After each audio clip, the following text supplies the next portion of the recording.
Shalom, brothers and sisters. I hope everyone is doing well on this blessed Shabbat. Okay, so really quickly, wow, we're about to get into this lesson, but quickly, I want you to know that I changed, as I said in the first video. I wasn't certain if I was going to keep one thing or another, so I changed some things around. So this is part two. We will be doing the origins. Okay, and then the final portion is possession through submission. And boy, it only gets crazy from here. Okay, so we went over in the first lesson the power of the words. Now let's get into the origins. Okay, so Isaiah 5 and 20. Isaiah 5 and 20.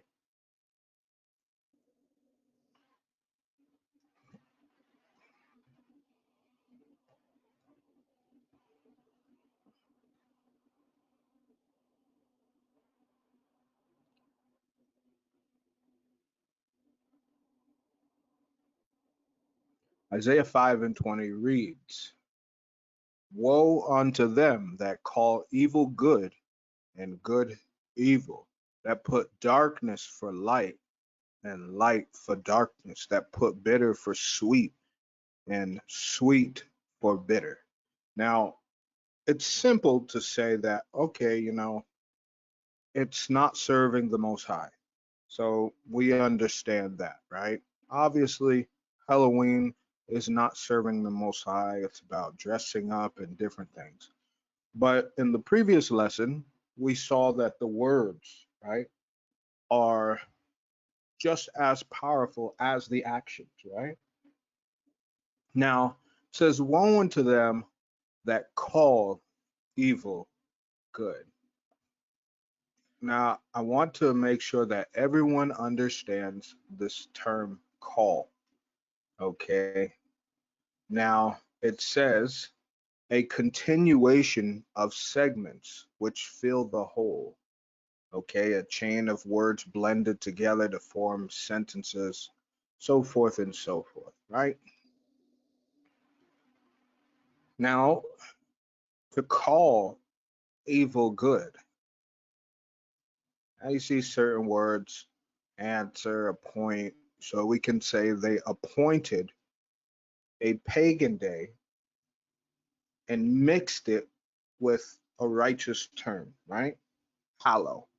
Our Father who art in heaven, hallowed be thy name, right? Now, it says, woe unto them that call evil good. Now you see here that commands or makes a commandment.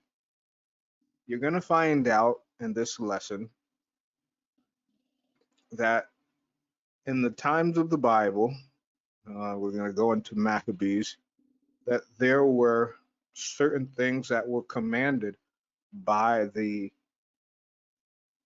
oppressive kings who had rule over the children of Israel. And they made commands or commandments to do certain things. Some would say they were demands, but a demand is different from a command. Okay. A demand is more like an anger, like I demand you to do this now. A command is, hey, or a commandment is, this is set in stone, this is a law, you're either going to do it or not, and there's repercussions with it, and so forth, right? So that's the difference. Now, call also goes to consider or declare. So they're declaring evil as good. Oh, it's just for the kids. It's something that we all once did before, and so forth and so forth. So this term call is so much more than just, oh, just to say something. It's really like promoting. You can see publish, declare. Declare is more like a promotion, okay? To make known, right? To make known, to show to the eye or to the to the understanding to exhibit, to manifest by other means than words. So they're declaring it through their actions. So reading again, woe unto them that call evil good and good evil, that put darkness for light. Now, what is that darkness? We understand. A lot of people think darkness, they would think just evil, right? Darkness for light is also ignorance. Okay. So from ignorance comes what? Wickedness. From wickedness comes misery. From misery comes destruction. And from destruction comes death. And we know this because the wages of sin equals death. So they're putting darkness for light. They rather have people serve Satan and a number of so-called holidays than have people than build up families and make sure everyone's healthy and different things like that, right? This is what they rather have. It truly is sad, but this is the darkness that we're living.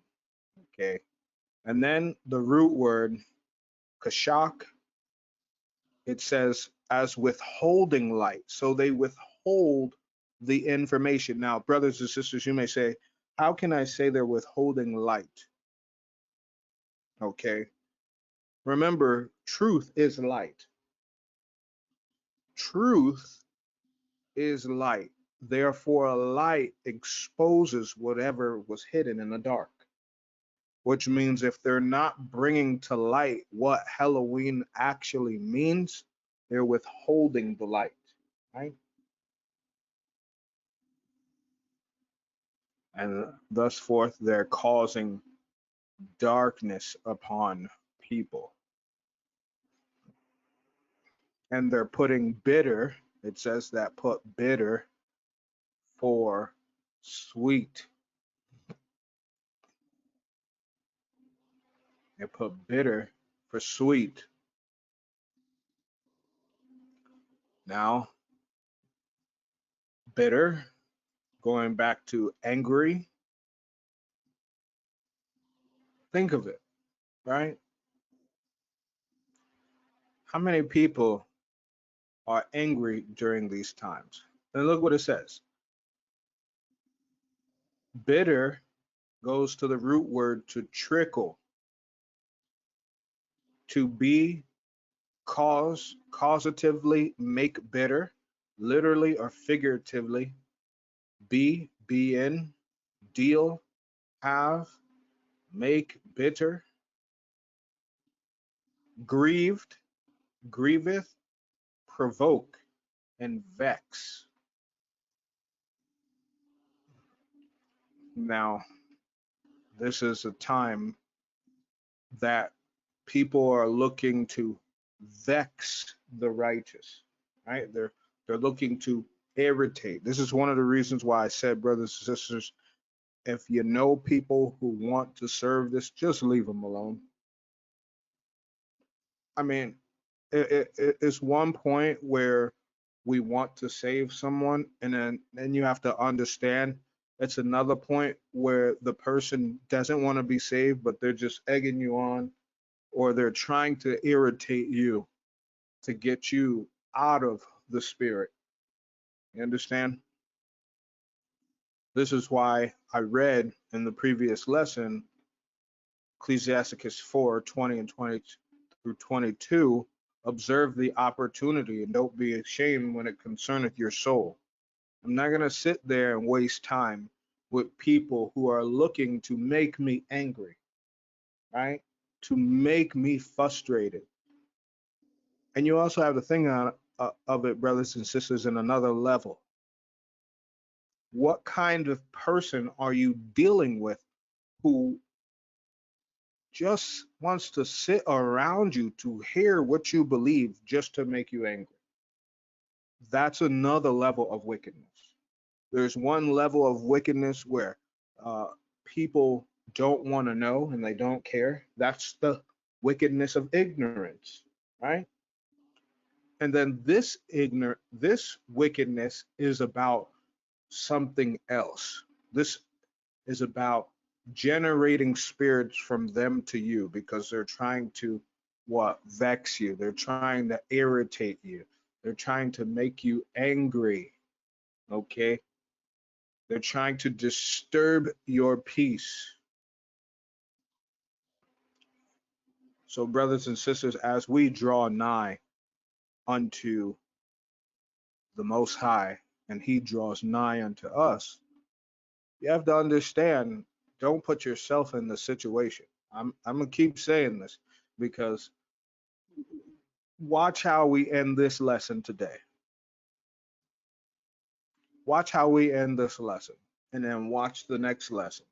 I'm praying that they don't block me from the next lesson, but I think I'm gonna sort of water it down in some cases so that the work can still keep going. But be careful of those who are okay, who compromise in this walk. Okay. And and and this not just for the people who celebrate Halloween. This also go for Christians, Bible believers, Israelites, whomever who may subscribe to the Bible. Why should we be compromising, right? Next, Ecclesiasticus, or Sirach 22, verse 8 through 15, reads, He that telleth a tale to a fool speaketh to one in a slumber.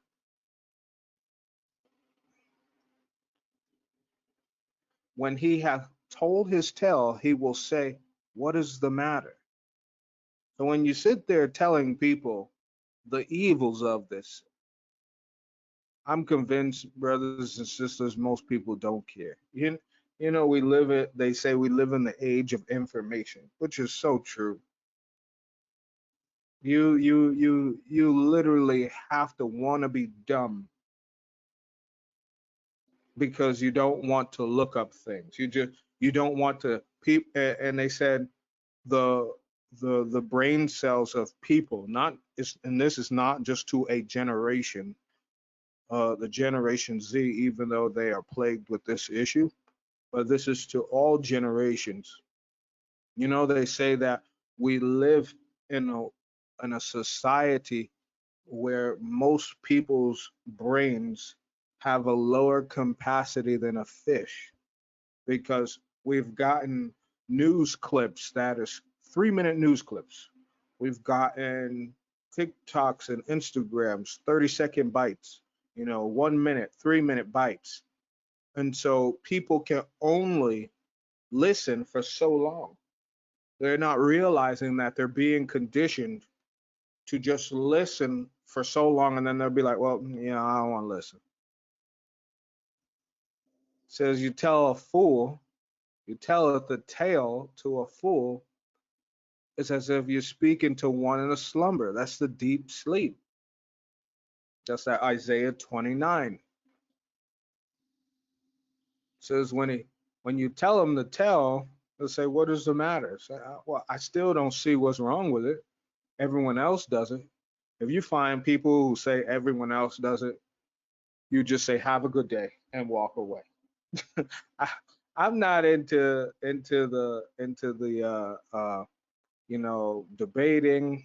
Never have, never will be into the arguing. I'm I don't think I'm a person who can convince people. Hey, if I convince you to serve the Most High, I'm so happy. But I've never been the type of person to try and make lessons to convince people. If you want the knowledge, it's definitely there, right? It's free.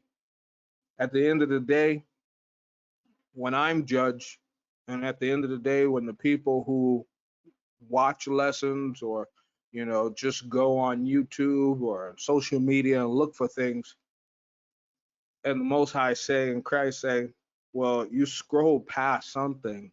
I saw you thought about it, but you didn't watch it. And little did you know, you was asking for an answer, and I was showing it to you. Hey, but everyone got the mental capacity of a goldfish. Most people do. So their attention span is like that of a child. When we're children, the brain is not developed. They can only sit down for so long. They like to be active and jumping, right, and moving, right. There's nothing wrong with that. But as an adult, look how they've conditioned the world. 1 minute sound bites and different things. Okay, 1 minute skits, 2 minute skits, 3 minute news informationals. How can you get the news in 3 minutes? Does that even make sense?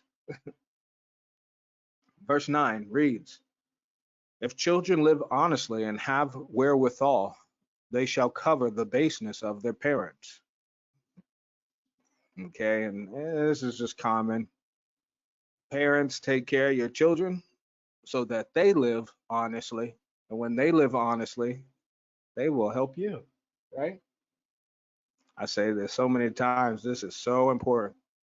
It's not only important for the children to honor their mother and father in righteousness, and I say in righteousness, nowhere am I saying, oh, not serve and not help your mother and father, but consider Abraham. In Abraham, we are called all children of Abraham, right? The bosom where the soul's rest is called bosom of Abraham, right? So if Abraham had to leave his family, his father and mother, because they were doing unrighteously, Christ says when you get married, you leave your family, right? Book of Luke and chapter 9 talks about burying the dead. If your family's not following the truth, and so be it, leave them be, right? So I'm not, you can still love your parents, but don't love them more than the Most High. Don't love them more than Christ. At the end of the day, if you got to sit there and say, oh, well, I love my daddy, so much that I would never leave their side, but Christ is like, well, I died for you. And that's sort of how it actually wraps into this holy day, right? Or this not holy day, but holy day for them, Helloween. It's more of a compromise of the same thing. Well, my family's doing it, my friends are doing it, and oh well, just because I do this doesn't mean I celebrate that. I don't worship that. Okay, here's the thing, right? If you get gifts on Christmas, you observe Christmas, right? Do you see Muslims? Now, there are some Muslims who actually celebrate Christmas. Believe it or not, a lot of people don't know that. But if you're like a devout Muslim, do you see devout Muslims, you know, celebrating Christmas? I'm just giving an example, right? Do you see Christians going and observing Ramadan with Muslims? No? Okay. You know, so, and you may say, oh, I'm not participating, but if you're going and doing the same things that were the very origins of this so-called holiday, then you are participating. That's it. And this is the one of the reasons why people don't believe that they're participating. I'm sorry, but and this may sound like really bad, but everyone has an opinion. And Isaiah 55, you know, let me pull that up real quick.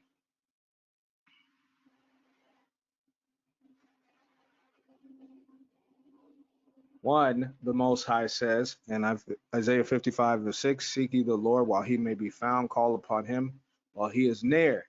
And then in verse 8, he says, for my thoughts are not your thoughts, neither are your ways my ways, saith the Lord. So you got to seek him through the book, which is the Holy Bible. Okay. Now everyone has an opinion instead of going upon the thoughts of the Most High. When in the book of Proverbs, it tells us what? Let's say it's book of Proverbs, chapter 3 says, trust in the Lord with all thine heart and lean not unto thy own understanding. So whatever you think outside of the Bible, it actually means nothing, which means there's not one person in this world whose opinions matter. So like when I talk to people, they say, oh, you're so rough. I don't care, because opinions don't matter. I'm talking on facts, right? I'm talking on things that's accurate, things that's dated even before the lineage of our family members, and maybe the past 5 people in our eldest lineage, grandparents, even before them, this was here.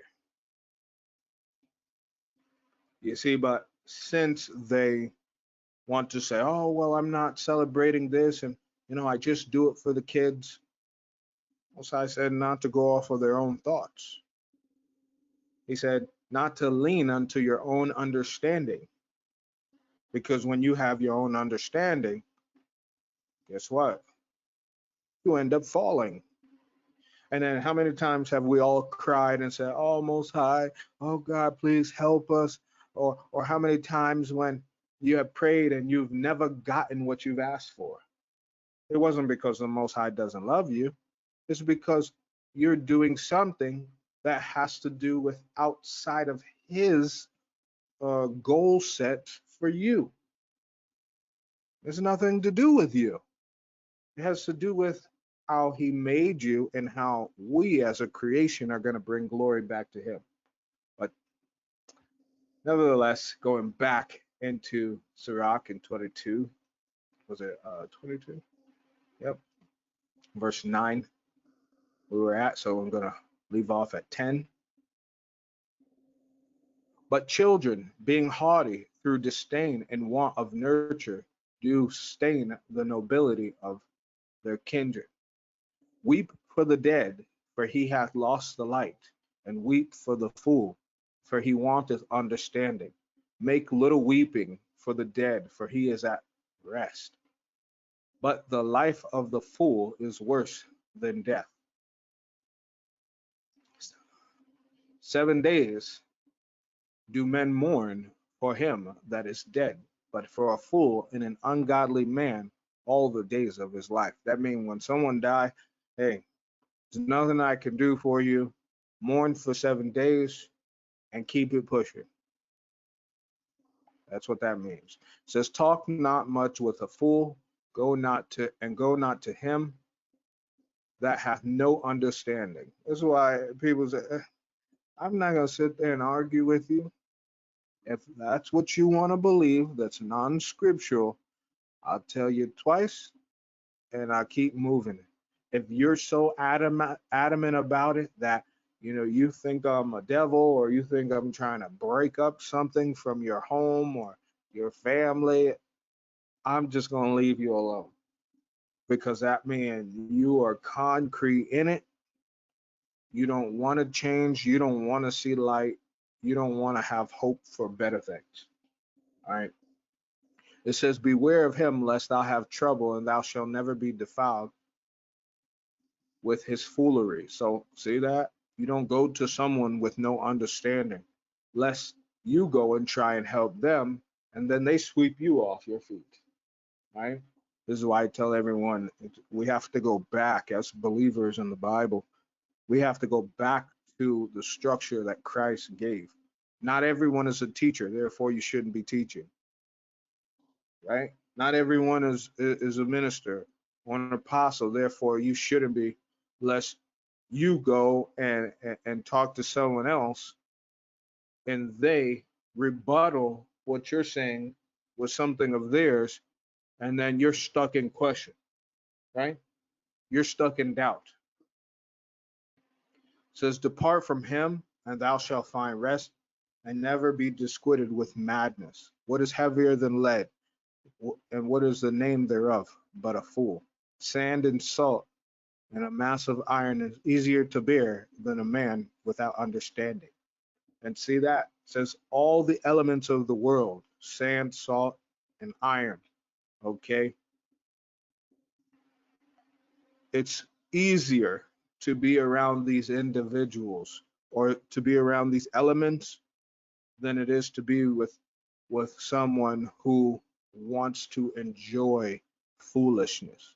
Now, the reason I put in verse 11 is because it says, weep for the dead, for they have lost light, and weep for the fool, for he wanteth understanding. Make little weeping for the dead, but the life of the fool is worse than death. So these individuals for Halloween, they're all weeping for death, right?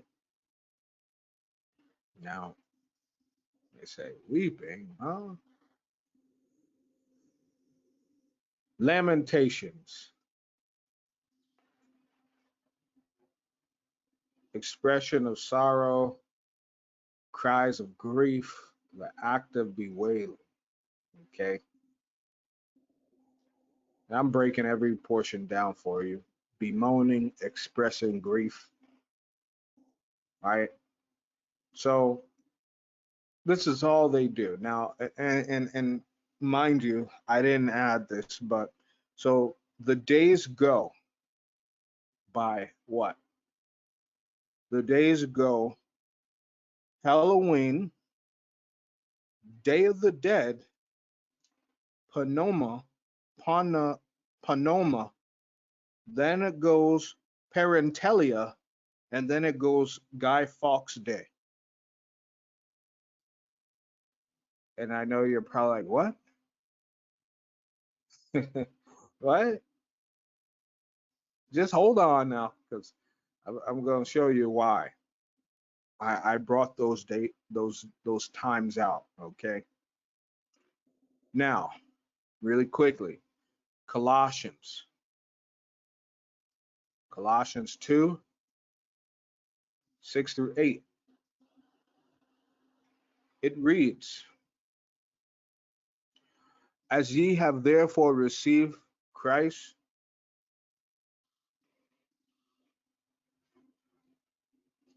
Christ Yeshua, those who are new, Shah means savior in Hebrew, okay, deliverer, savior.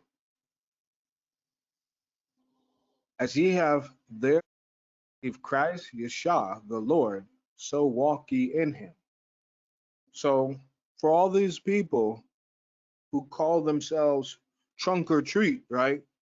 The Christians and anyone who's trying to conform to the ways of the world but gain people in their churches, are you walking as Christ?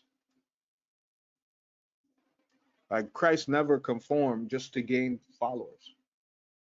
You see what I'm saying? He flipped over money tables. In fact, if we seen that today, Christ would be on the news for causing public disorder, right? Because an average person doesn't do that. And when you see that, you think, oh, how could they do such a thing, right? But that was one of Christ's works. It says, rooted and built up in him and established in the faith as ye have been taught, abounding therein with thanksgiving. So you got to be rooted. That means in the soil, concrete with Christ. And then you have to be building up. Do you understand? Built up. Think of a building, right? There has to be things that's put in you to make you better than the state that you used to be in, right? So the rooted would be the foundation of a building, and then being built up would be all the appliances that are put together to make the complete house, the structure. You follow me? So now, verse 8, it says, beware lest any man spoil you through philosophy and vain deceit, after the tradition of men, after the rudiments of the world, and not after Christ. So I love breaking this down. Spoil. What does it mean to spoil? It means to seduce. So beware lest any man seduce you. Wasn't it talking about that in Second Timothy? Was it Second Timothy? It's actually First Timothy.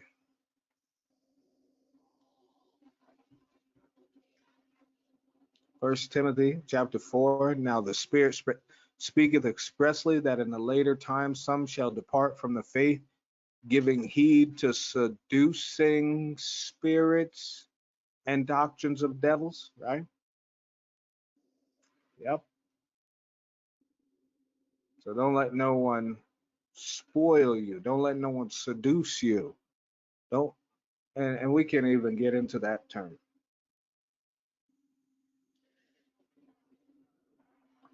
Look what the word seduce means. It means to draw aside or entice from the path. What path? The narrow. Look what entice means. To entice to a surrender of chastity. So to surrender your righteousness. Book of Proverbs tells us all about enticement. See what it says in chapter 1? My son, if sinners come to entice thee, consent thou not.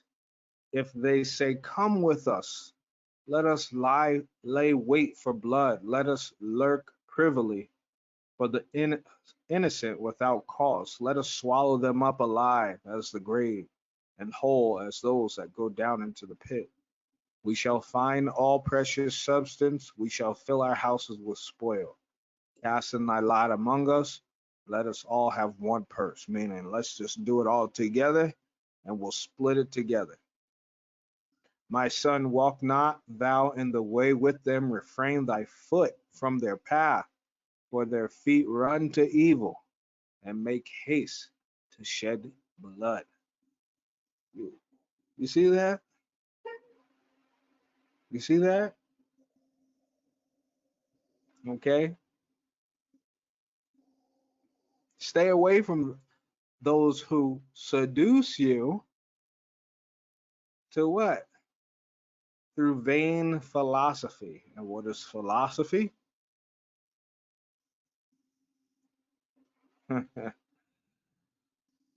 Philosophy also means Jewish sophistry.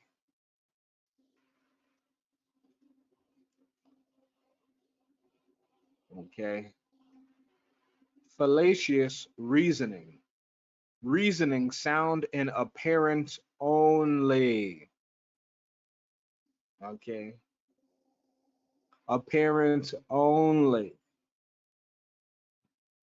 Like, for example, when people say, oh, the children of Israel are just in the Western Hemisphere, they're going off of appearance only. They're not going off of scripture. They're not going over, it's fallacious reasoning. And fallacious means deceptive, deceiving, deceitful, wearing a false appearance, wolf in sheep's clothing, right? So don't let the man seduce you through deceptive, deceiving, deceitful, and vain.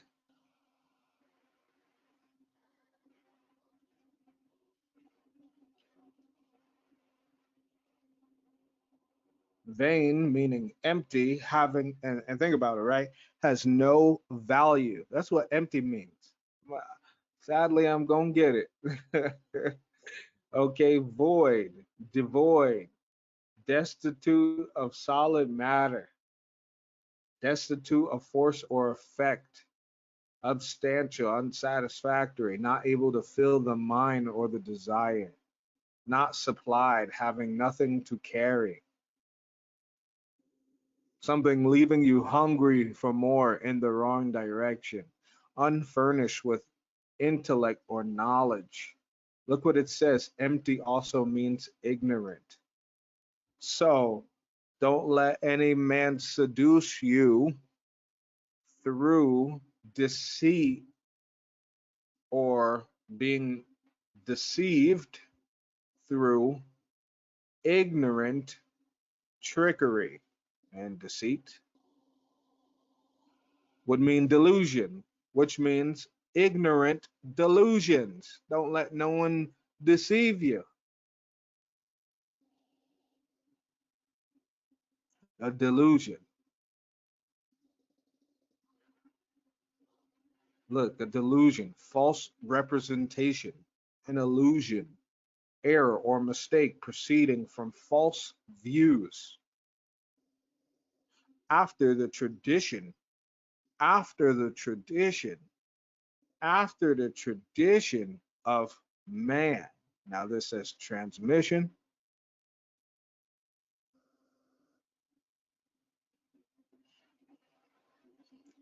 but they're talking about traditionary laws, how the churches intertwined with paganism, the tradition. Okay.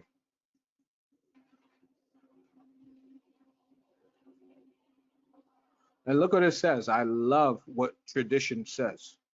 It says the delivery of opinions, doctrines, practices, rites, and customs from father to son. So, or from ancestors to posterity, the transmission of any opinions or practice from forefathers to descendants by oral communication without written memorials. Which means what? All these traditions that they're doing are opinions or rites that were done in the past. Now, understand, let me get the dictionary for y'all. A rite is a religious or other solemn ceremony or act, okay? A body of customary observances, characteristic of a church or part of it. Now we don't do nothing called no rite because there's no rite in the Bible, right? So the rite was like a way that the pagans use, okay, for ceremonies. So the rites of men and the rudiments, it says, and after the rudiments of the world and not after Christ. What are the rudiments? This says fundamental, initial, okay, principle. Now, I'm going to break this down a little bit. Look what it says. A first principle or element, that which is to be first learnt as rudiments of learning or science. So if you learn in school, when they teaching you in school, rudiments of the world means education through the world. Rudiment in natural history, organ, and different things to furnish with first principles or rules. Now, check this out. They're going to hate me for this. How do you keep your children away from the traditions of men and rudiments of the world? You homeschool them, right? So therefore, look what it says. Hence, instruction of rudiments of any art or science constitutes the beginning of education in that art or science. So the Most High never wanted people to be sitting up in schools because you know why? They was never going to teach you about Christ. In fact, the first form of getting a child away from God is getting them away from their parents every day. And the first form of that is putting them in school. I mean, if we had this mindset now, would the world be putting, sexually perverse things in children's schools? They wouldn't. This goes to show you the plan along. And now, when you're in certain countries, you take out your children, you're looked at bad. You shouldn't have them there in the first place, right? And then they wonder why the children, as teenagers, come home so disobedient. You got you got other parents who don't care about their children, let them curse, smoke weed with them, all kinds of stuff, and drink. You'd be surprised at the stories and videos that I've seen of my students, of my prior students years ago, who used to share videos, and I'm like, oh, that's a CPS case. And nothing happens to the parents or to the child. I'm like, what? I mean, we talking about, I've seen mothers doing Instagram videos and TikToks with their high school daughters drinking while they're driving their kids to school. I, and so you gonna leave your child in school with that child whose parent don't care about them? You asking for problems because as much as we as adults even want to say, oh, you know, the Bible says, don't be unequally yoked, right? Depart from those who choose to do evil. You do understand that also means the school system, right? The Bible tells us, train up a child the way they should go, right? So if you want your child to be on drugs, if you want them to live a hard life and not know their purpose, go put them with other children who don't know their purpose. Go put them with other children whose parents don't care about them. And that's what you'll have because you're going to work and then you don't care about instilling values in them because you're tired when you come from work and you're trusting in the school to do that. But you see, the Bible was always against the system of education because everything was supposed to come back to the Most High and be about Christ. Okay, so what do you mean? Let's show some videos now. Why don't we? Right? Why don't we? Right?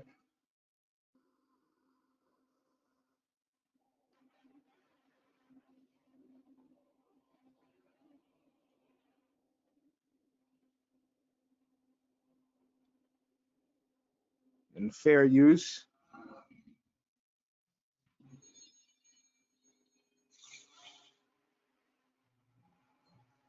From communion with the dead to pumpkins and pranks, Halloween is a patchwork holiday stitched together with cultural, religious, and occult traditions that span centuries. It all began with the Celts, a people whose culture had spread across Europe more than 2,000 years ago. October 31st was the day they celebrated the end of the harvest season in a festival called Samhain.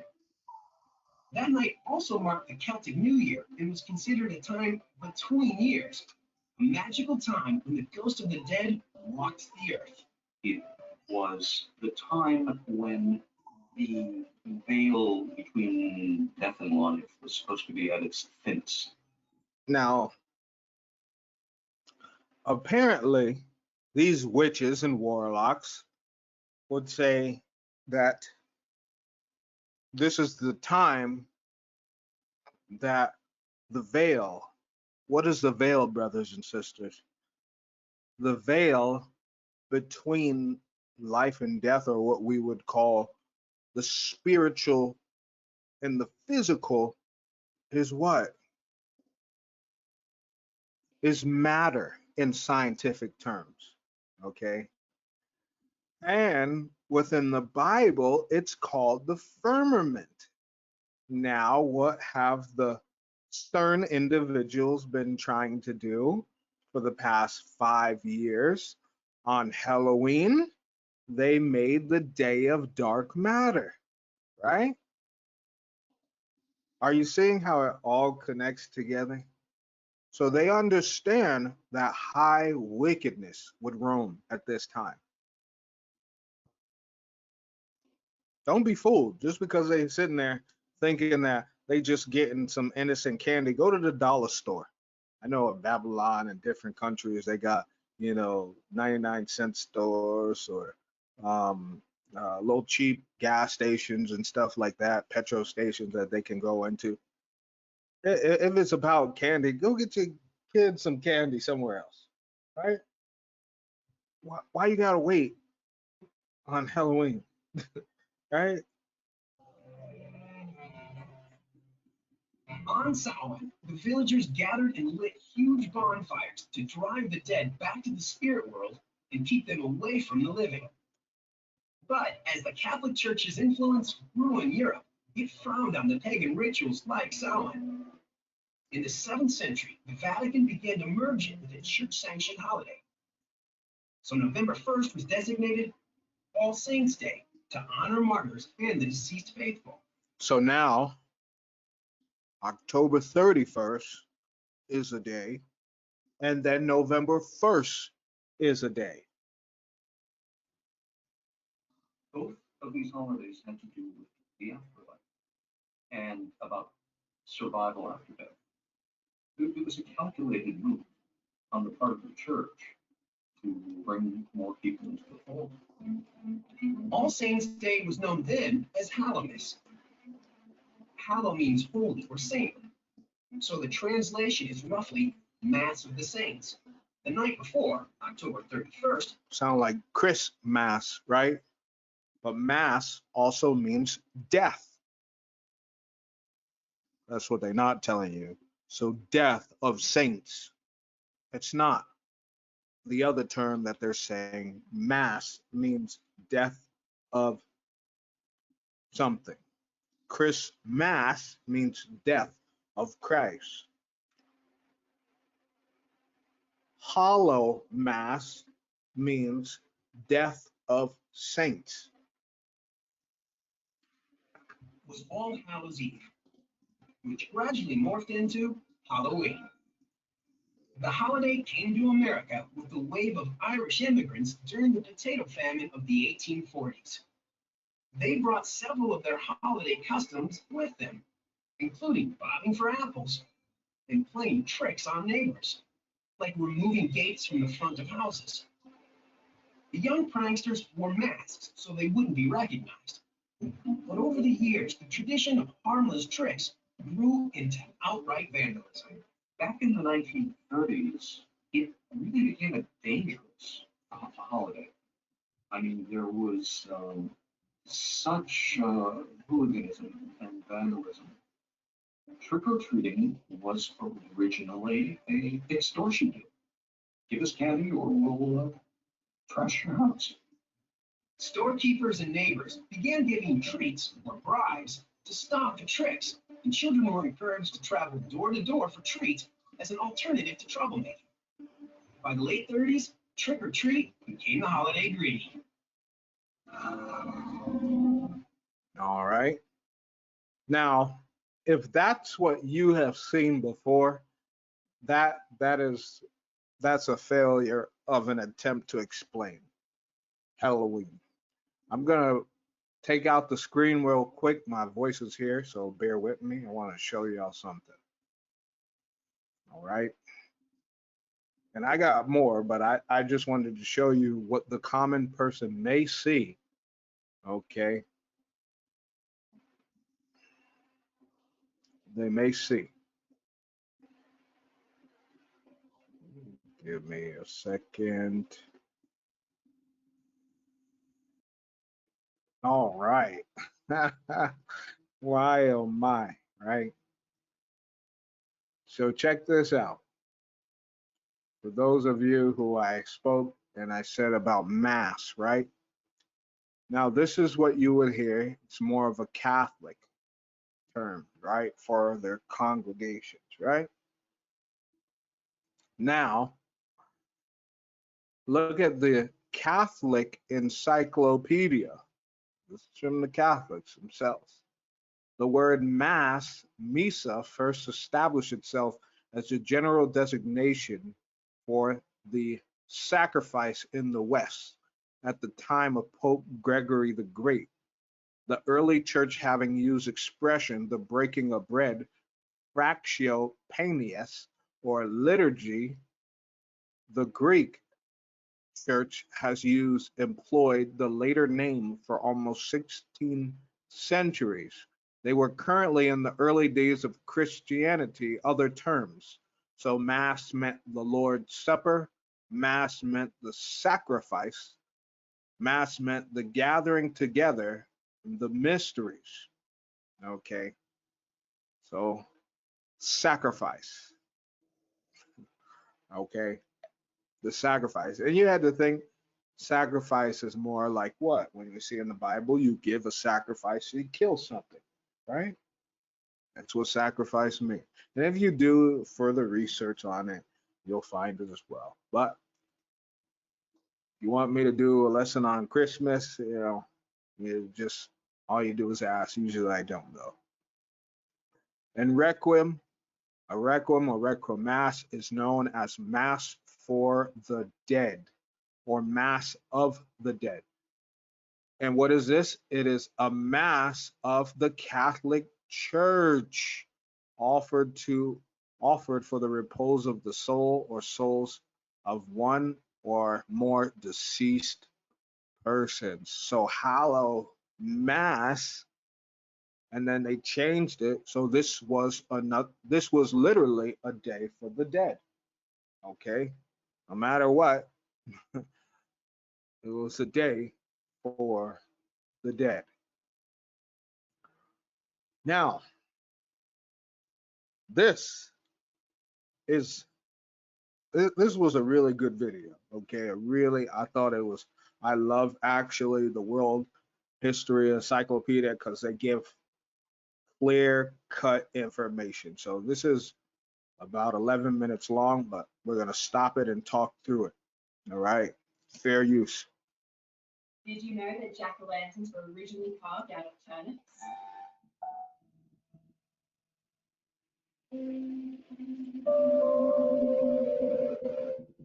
Hello and welcome to World History Encyclopedia. My name is Kelly and today's video is all about Samhain and the history of Halloween. So Samhain, they're gonna spell it Samahain, but it's pronounced Samhain, like different, way different than what it's spelled. Don't forget, the easiest way to support us is by giving this video a thumbs up, subscribing to our channel, and hitting that bell icon for notifications so you don't miss out on any new uploads. World History Encyclopedia is a non-profit organization who is now on Patreon. Patreon is a brilliant site that offers exclusive benefits to those who subscribe. Non-profit organization who is now on Patreon. Patreon is a brilliant site that offers exclusive benefits to those who subscribe. Your support helps us create videos twice a week, so make sure to check it out by the pop-up in the top corner of the screen or by the Patreon link down below. Every year, Halloween is celebrated around the world on October 31st, with the festivities being most popular in the United States and Canada. The modern-day Halloween is celebrated with relatively recent developments, but the ancient tradition can be traced back to the ancient Celtic festival of Samhain. Attempts to demonize the observance of Halloween by Christian groups occur routinely based on the incorrect claim that the Celtic god of the dead is Samhain and Halloween is his feast. The error was written down in the 18th century by Charles Delancey, who had a poor understanding of both Celtic culture and language, but chose to write about the Samhain festival anyway. That's how you spell it right there. Samhain is an ancient Celtic festival celebrated halfway between the autumnal equinox and the winter solstice. It started on October 31st at dusk and probably went for 3 days. It was a celebration of the Now, how many people knew this went for 3 days? transition from the lighter half of the year to the darker half. 3 other celebrations marked the changing of the seasons throughout the year, but Samhain was the most significant because it's thought to have represented the Celtic New Year. It's likely, however, that the celebrations of Samhain predate the arrival of the Celts in Ireland some 2,500 years ago, as archaeological evidence suggests some sort of autumnal observance. It was a time to prepare for winter by harvesting the crops, bringing the animals in for sacrifice or breeding, and for feasting and celebration of the harvest, with lots of food and alcohol. Samhain was also a sacred time for settling important matters like the inauguration of new kings. The inauguration of new kings, and in some countries, November 1st is the midterm elections or the actual elections. You see, this is a big ritual. Okay, it's a big ritual. Festival was celebrated on the Hill of Clacton, or the Hill of Ward in County Meath, and people today are once again celebrating at the sacred site. There's a bit of mystery surrounding Samhain, but we know that the ancient Celtic priests, known as Druids, would light a new bonfire after everyone had extinguished their hearths at the beginning of the festival. So the Druids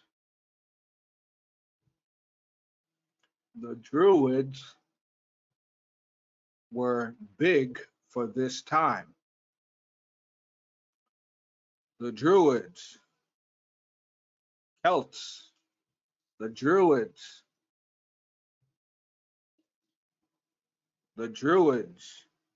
Now, these forms of ghoulish Druids, which came ultimately from Old Celtic derwishes. There are 2 opposing theories of the derivation of this. One is that it comes from an Old Celtic adjective, derwos, which means true, source of Welsh, like Welsh's fruit snacks, which actually means druid, but anyway, true, in which case its etymological meaning would be someone who says the truth. A parallel formation to English soothsayer. So the people in charge who created Helloween are what you would call soothsayers, pagan prophets, so to speak. You still don't think this is religious? And the other is that it was formed from the Old Celtic base Drew, which means tree, source of Welsh Derwin and Irish Dar, oak tree, and related to Greek Drus, which means oak, and English tree. So they put it together. In reference to the central role played by oak trees in the Druidic ceremonies. You notice how they got certain decorations going on in certain countries, Europe and the US, even in Korea and different places like that. They got certain decorations going. This pagan time. Come on. Okay. It's all one big game to these individuals. Moving forward. Then onto the bonfire, they would throw animal bones from the animals that had been sacrificed. It is from this practice that the name bonfire, from bone fire, came into use. From this large bonfire, everyone would light their torches and then carry that flame to relight their hearts. So wait. Hold up. Let me see. Bonfire now. Bonfire. A bonfire was originally a fire in which bones were burned. References to such presumably rather evil smelling fires, which were open air affairs, continue down to the 18th century, but laterly they were they have a distinctively antiquarian air, as if such things were a thing of the past. By the later 15th century, the word was already passing to more general modern meaning large outdoor fire, either celebratory as in bonfire night, November 5th, or for destroying refuse. It's one big, it's one big pagan ritual. Going into next week, brothers and sisters, is one big pagan ritual. Be careful. Be careful. That's all I'm going to say. Be careful.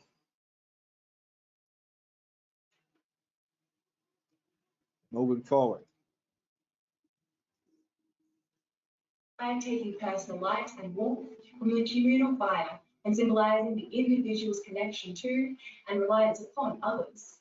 In addition to animal sacrifices, historians also think that dancing in costumes made of animal skins were a part of the festivities. So they made costumes with skins. Now, does it sound proper that it was Hollow Mass, death of saints, and they were burning animal bones?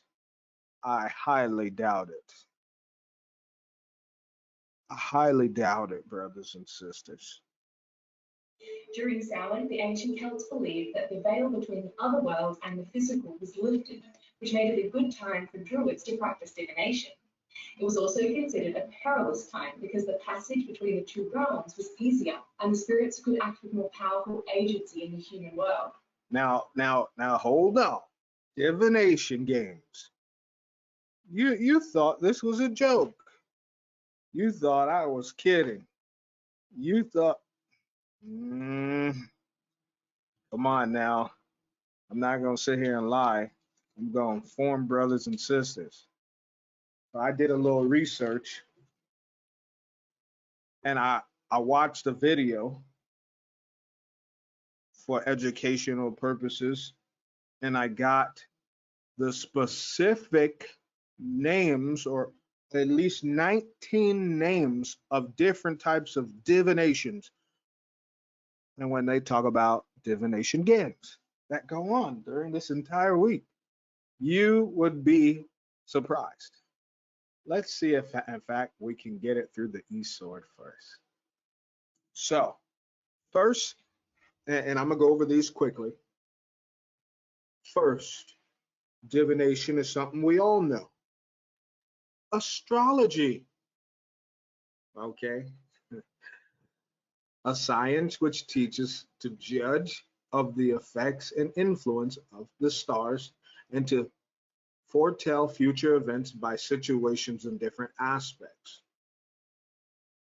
Okay, that was number one. The next one,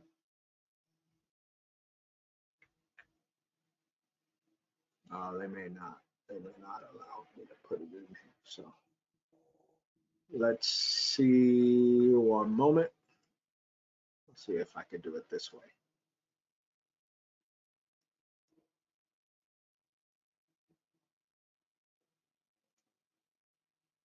Let's see how we could do it.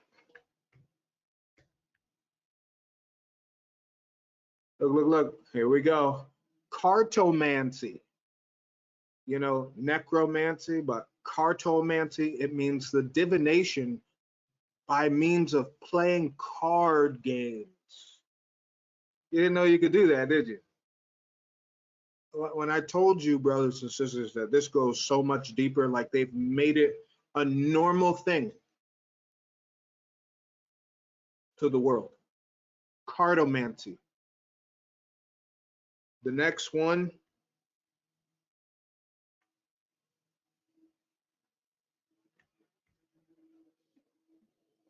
clairodance. I'm sorry if I'm saying it wrong, but it says supposed power of hearing in a trance sounds inaudible to those who are in a walking state. So this is talking about being able to hear things speak, being able to hear people in their minds. Say what? This is some serious witchcraft going on. They said divination games, and I'm listing 19 divinations. I said, my goodness.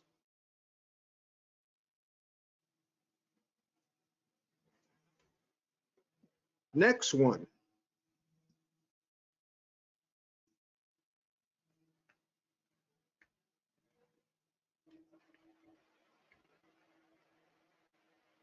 Crystallomancy. Divination by means of crystals. Always, you know how people be like, oh, I got my crystals, I feel in your vibe, and no, keep that crap away from me. Keep that crap away from me. Yeah, I got this crystal and I got that crystal, your energy just not so hot. Keep that trash away from me. Okay.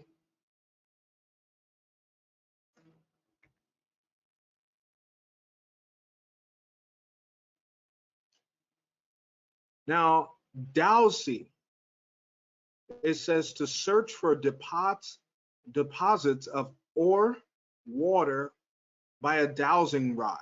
Now, this was, I saw because she called herself a witch. I saw the video. She took two sticks and like they came together. You're holding one in one hand and the other, and they're coming together almost like what was the thing that they use? Like a metal detector, almost like a metal detector, but they go and they search for water and different rocks and golds and all the things. So it's almost like a witchcraft metal detector. Hey, who knew, right? Witch hazel comes from Wiccans. It's a Wiccan blend, right? They also use this in dowsing as well. Hence the name witch. Witch. Why they call it witch hazel? Why they just don't call it healing hazel? Right? Come on now, Minister Shadow. Oh, I'm going hard right now. I'm on a roll, aren't I? Graphology is the next one. The study of handwriting. Being able to tell your future through how you write. Uh-oh. Uh-oh. Oh boy now. We're getting real, ain't we? We getting real, aren't we? Next one, numerology, the study of the occult meaning of numbers, divination of numbers. Now, this one is very interesting, okay? Because if you read the Testament of Solomon, there's certain numbers that stand for the Most High. We read in the Bible that there's a number that stands for Satan, the number of the beast, right?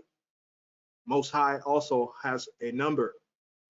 So please understand that this is the study of occult meaning. That means when you had the not the, I should say the watered down Testament of Solomon, which is in the Pseudegraphia, that has the proper things. Now you're talking about the Testament of Solomon, where the original one, which I suggest no one ever touch or read, highly demonic. It's got all the symbols and pentagrams and all that. That is numerology. That's what is referring to occult meaning. Okay. When you're trying to conjure up things by certain measurements and certain numbers, you're seeing things where you're like, oh, well, this goddess is talking to me because I see 111. Yeah, there are numbers that are connected to demons as well, but the Most High and Christ also have numbers as well, and so does Satan. You understand? So numerology. Next one.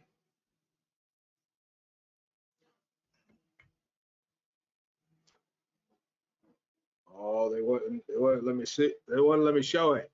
Hold on. I'm going too hard right now, I guess. Let me, did I, oh, wait, I must have spelled it wrong. Let me see. Sorry. Oh, no, no, no, no, no. Oh, see, oh, that woman who's a witch, she gave a name.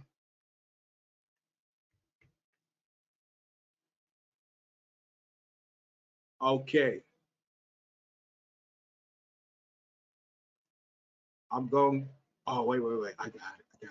Praise the Most High God. I want to make sure y'all got all this. Okay. Now they don't give much, but it says oculomancy from Latin, oculus.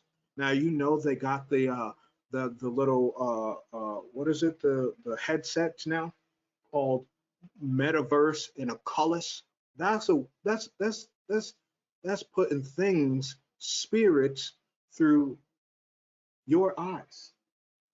That virtual reality stuff is putting spirits into your soul. You have to be willing to put on those things, and then it plays tricks on your brain, thinking you see things when you don't. Now, it says oculomancy is a form of scrying, which the diviners gaze into someone's eyes and reads their reflections. What? What? And scrying, also known by various names such as seeing or peeping, is the practice of looking into a suitable medium in the hope of detecting significant messages or visions. I'm gonna click on it because we was gonna go into it anyway. It says the objective might be personal guidance, prophecy, revelation, or inspiration, but down the ages, scrying is in various forms also have been means of divination and fortune telling. It remains popular in occult circles, discussed in many media, both modern and centuries old. You see, this thing is just crazy. And like I said, I'm only sharing this with you for the fact that you need to know when I tell you, don't, I feel sad for people who sitting there trying to really like argue with people about serving the Most High. Like, if they don't want to, let it go, because you don't know what these people are doing. You don't know if they go back to one of these witches, right? I'm going to show you next lesson. Witches thrive off of social media. You got people taking your pictures and different things and putting curses on you. They looking up hashtag uh, uh, uh, Jesus Christ. They looking up hashtag Christians. They looking up hashtag Israelites, and then they going to place curses on people. I got it from their mouths. They thrive off of this social media stuff. And then people wonder why I say, oh, hey, be careful. You have no idea what's going on. It says one aromancy, and I know I'm not even saying it right, but uno uniromancy, mancy. It's divination through dreams. Divination by what? Interpretation of dreams. So then they have witches and divination games to interpret your dreams. Now, I'm going to share something, right? We already have this in the Bible. Joseph was an interpreter of dreams, right? Now, you ask a question, why couldn't they serve the Most High? It's because most of the people doing this, they don't like the order of God. It's simple. When you have a world full of opinions, when you have people that just want to do what they want to do and they want to feel like they've created something, they want their name to be seen, they want their image to be associated with doing something great, then they start doing things like this. Next one.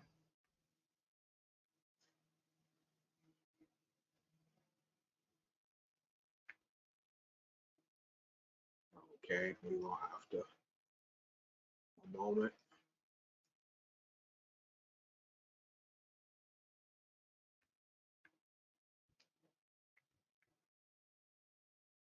I'm blowing your mind right now. Oh yeah, they want to keep this one off of. They want to keep this one off of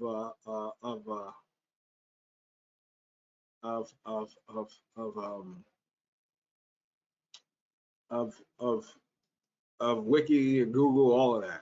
It's called osteomancy. It's divination by reading bones, dead bones. People like to hang bones on their walls and do all kind. Witch, witch, witch, warlock, whatever you want to call it. This is not okay.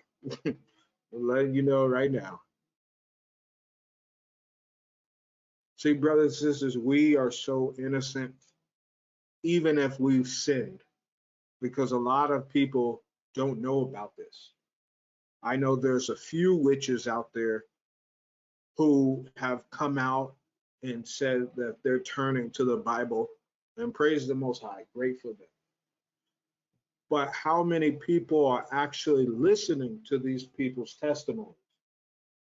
Right? Because a lot of them are having things to say and no one's listening.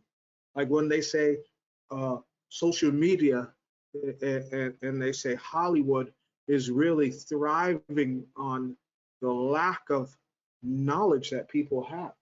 And so by you watching and doing certain things, you're still participating even if you don't know. Think of this, right? Now, I'm gonna go into, now y'all know I went into necromancy, right, before.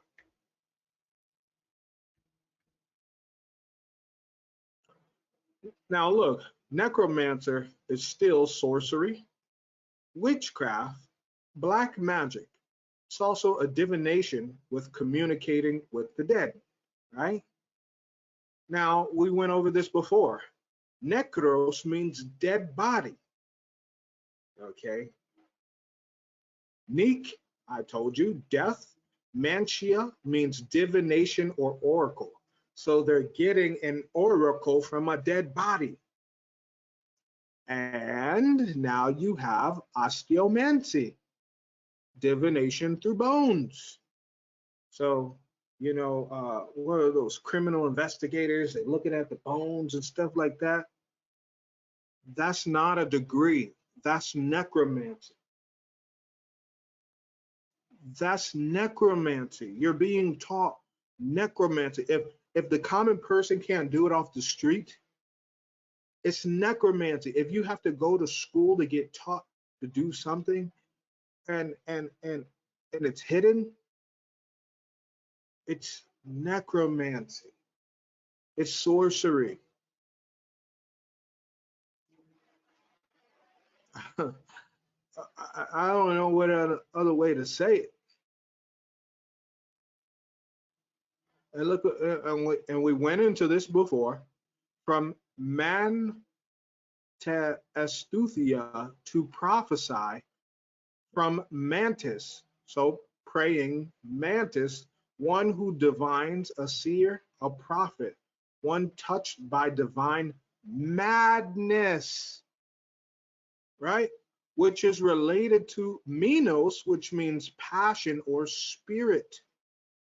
So now the spirits can thrive with you and they can bring out passions, their personal passions through that person who chooses to do these divinations and different forms of magic, witchcraft, sorcery, which is necromancy. Whoop! I got it, didn't I? Next one. This one's sickening to me. I mean, they all sickening, but good grief. Pyromancy. Now, we talk about bonfire, bones fire, right?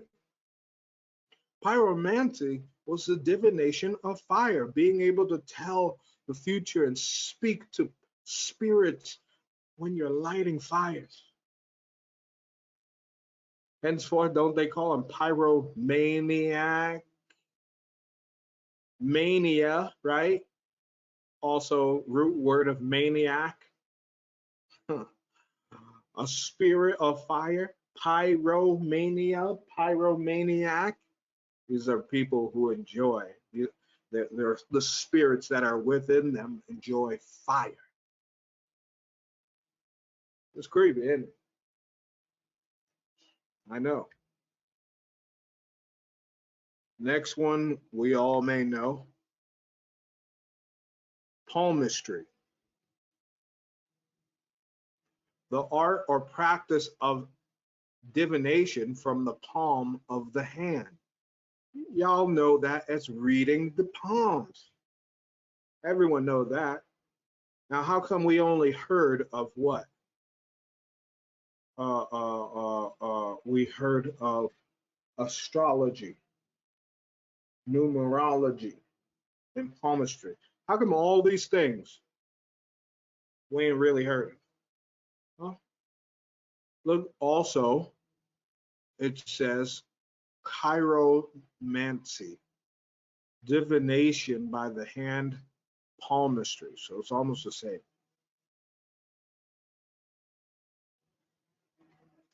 And that scares me, right? Because when I see this root word, chiro, let's see.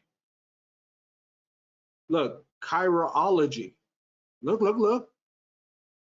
Hand, art or practice of finger spelling, the manual alphabet, knowledge of character, possible future based on the lines and marks of the hands, chiropractic in reference to diseases by manipulation of the spine. Wait a second. Chiropractic is also, you don't need to call it chiropractic because chiropractic comes from hands. Okay, chiro and hands, having to do with the practice of using your hands. It's a form of magic. Now you can say massage, that's fine, right? Or physical therapy. Why do they have to bring these words in, right? Because they're all spells. You say, oh, I need a chiropractor. I need someone to do my, yeah,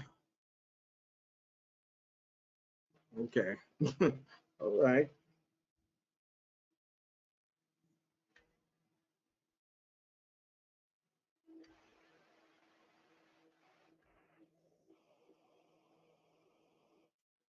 Next one is psychometry.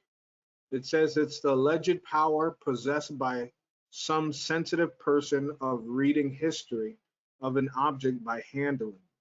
So let me try and get a little bit more. Okay, the science of measuring mental capacities and process. Let me try and get a little bit more on this.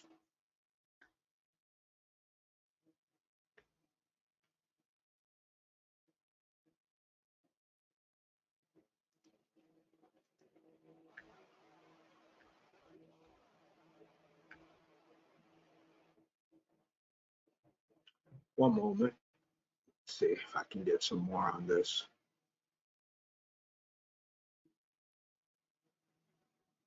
Ah, you see, so we're breaking it down. Psychometry, a power possessed of a person reading the history of an object by handling it. So by being able to touch something, these people can read the history of the past, present, and future. They can touch a phone and see who was the previous owners and different things like that. This is some sick stuff. This is, and think about it. If they could do that, who's to say that they cannot put spirits in the toys, in the possessions, in the televisions, right?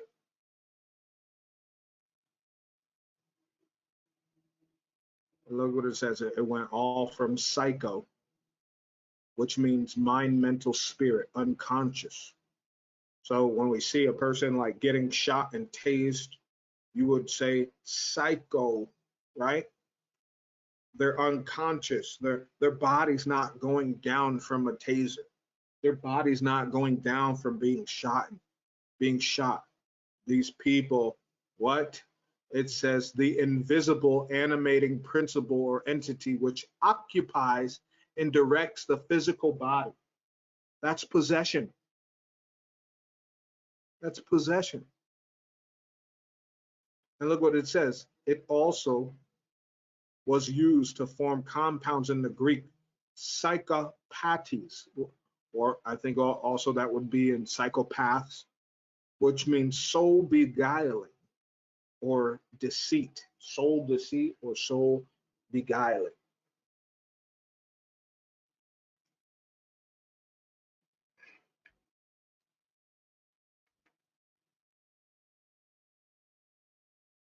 Now, this witch that I got all this from, she said precognition is foreknowledge. Maybe that's not what we know precognition is. But there you go. That's what it is. It's foreknowledge. Being able to tell the future. Foreknowledge of an event, especially foreknowledge of a paranormal kind. Now understand this is different once again from a prophet or someone dealing with the Holy Spirit and Christ and the Most High, because these are actual gifts.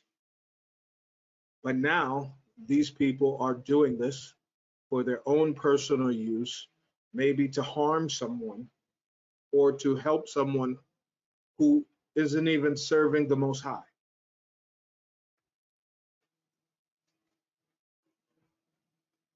So then it becomes evil.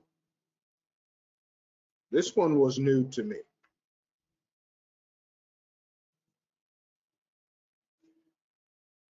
Now it says rune casting. Let me try and get this. This one was new to me. I've never heard of this before. Okay.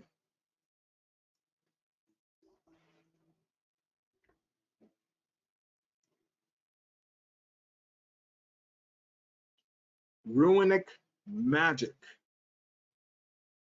Now here says casting is a throwing, the casting of metal, the act or process of founding metal casting, and then ruin, which means secret, mystery, dark, mysterious statement, secret counsel. also a runic letter. Okay. Old Norse, I told you Norse is highly evil. Run, so the word rune came from the word run. The word run in Norse means secret, magic sign, runic character. See how they done ruined all our words, right? We think we're going to go for a run, right? And they calling it witchcraft.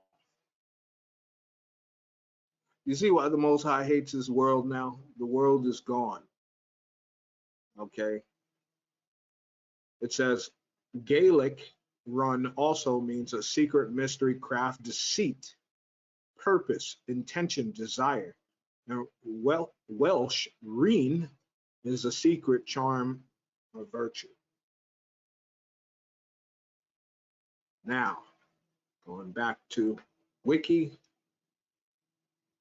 it says there is some evidence that in addition to the writing systems, rune historically served purposes of magic. Okay. Now, I'm not going to get too much into it, but y'all can do y'all research should you want to. We went over scrying. Somebody say crying. Please don't tell me that. No, no. Okay, we're almost finished here. The next one is tasseography. Tasseography or tasseomancy or tasseology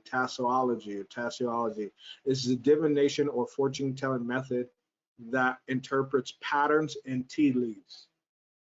Don't drink no tea from people, coffee grounds or wine sediment. So these people can tell, based on how things come out after you drink the tea. Someone, hey, don't offer me no tea. No. Okay, just offer me some water. Don't offer me no coffee. I'm good. Okay, I need to establish who you are. Okay, because I could be gone. They'll say, hey, you mind if I throw this cup away? These coffee grounds away? Oh no, I'll get it. No, I insist. I'm gonna throw this away. So you start using coffee grounds and tea leaves, to try to do something to me. I'm good, right? Now think about this, brothers and sisters. Who in the world purchases tea leaves? Is usually the Wiccans. Is usually the vegans. And, and, and, and I have a spoiler alert. You want to know where veganism came from? Veganism came from witches. That's why all witches, look it up, all witches are vegan. They started that.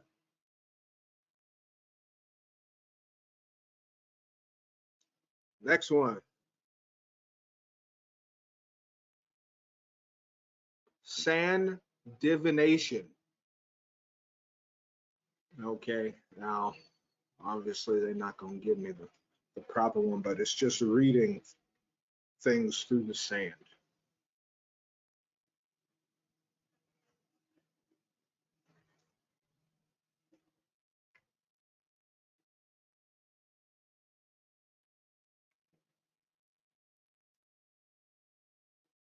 Just reading things through the sand. One moment. I'm gonna get this for y'all. Don't worry.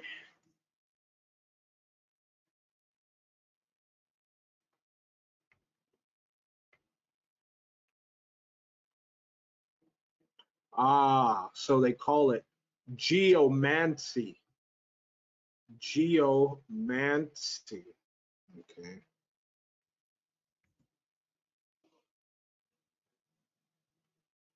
Geomancy is art of divination by means of signs derived from earth.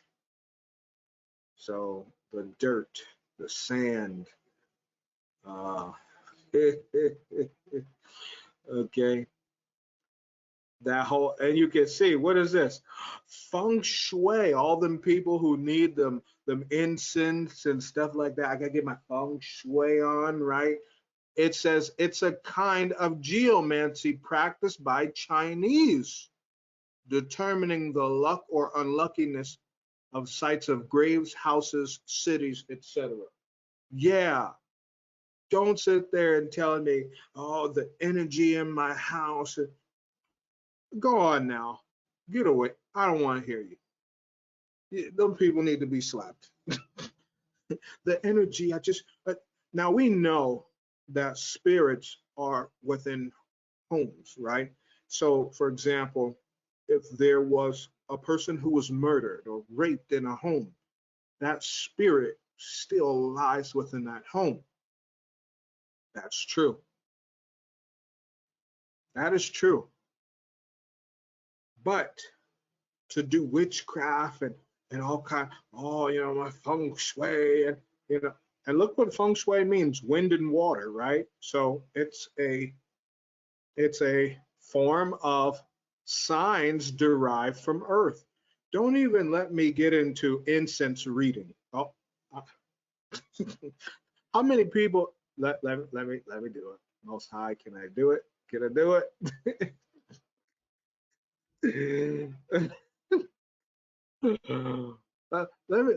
Let me show, because no one be believing me when I say these things. And I sit there one moment, I sit there and say, did you know people light incense to even uh, read the smoke? Come on now. It's called, there, here we go. We got it. We got it.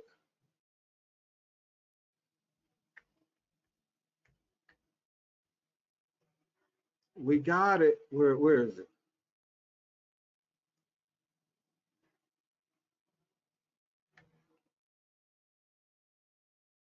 Here it is.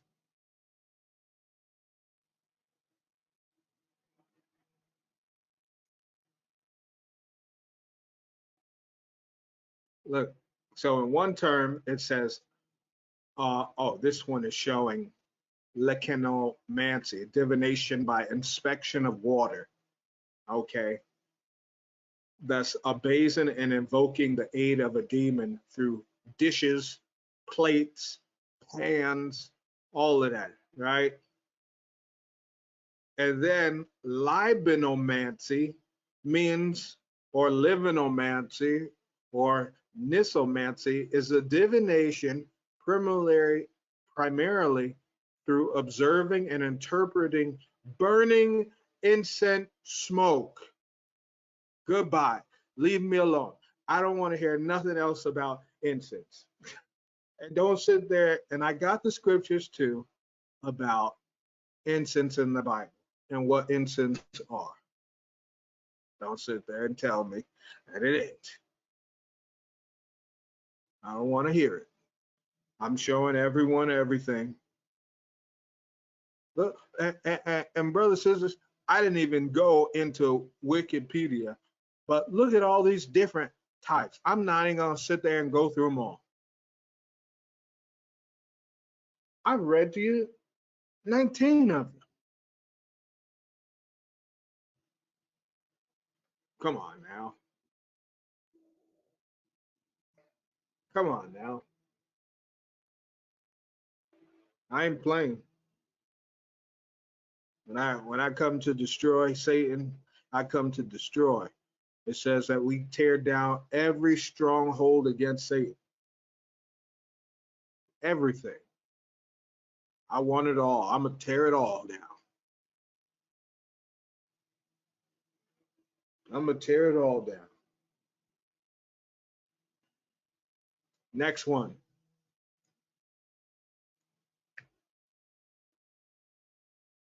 This one is called, and I'm not sure if they would have it in here.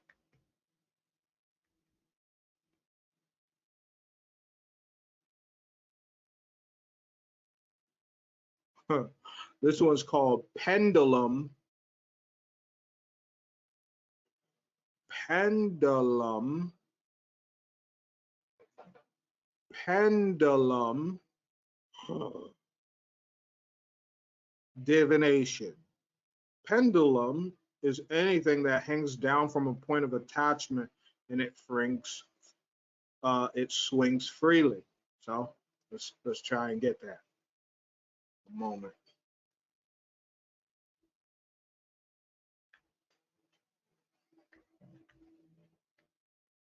I want y'all to know. I'm not gonna play.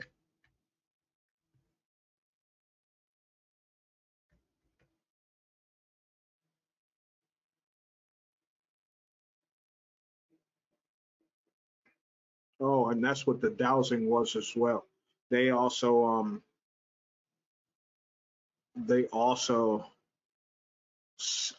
try and seek demons underneath the ground.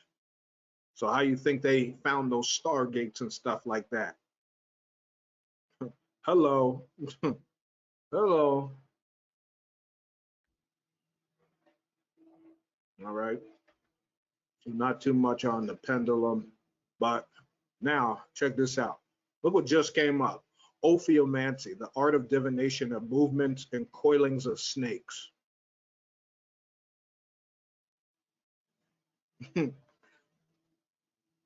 Phesphomancy, divination by means of pebbles drawn from a heap. We went over inomancy. Cathromancy, divination by means of a mirror. Mirror, mirror on the wall. No, I'm not about to say all that. But that's a divination. Oh, when they say bloody Mary, yeah, that's a divination too. Another name for divination of numbers, arithromancy. We went over this one. Augury is a divination for the flight of birds. Divination, soothsaying, sorcery, enchantment. Pegomancy, divination of fountains and springs. Tephromancy, divination of ashes. Spiromancy, divination of ashes. Anthropomancy, divination of burning coals. Myomancy, movement of mice. You know, instead of mancy, they just put ology. So you can study it in school. Geology instead of geomancy, right? And all different things, right? They just put ology on the side of it. So they're really, those degrees are degrees in divination. Oh my goodness. Mr. Yashad, you're doing too much for us today. You're doing too much. Gyromancy, method of divination to have been practiced by a person walking in a circle marked with characters or signs till he fell from dizziness. What? What? You know, when they put T-ball on and then you put your head on the bat and then you circle around and you're dizzy, right? That's a form of witchcraft. Who made that game up? Right? This is the stupidest thing. Psychomancy, divination, and consulting the souls of the deceased. Astromancy, the art of judging occult influences of stars and planets on human affairs. Anaptomancy, by means of mirrors.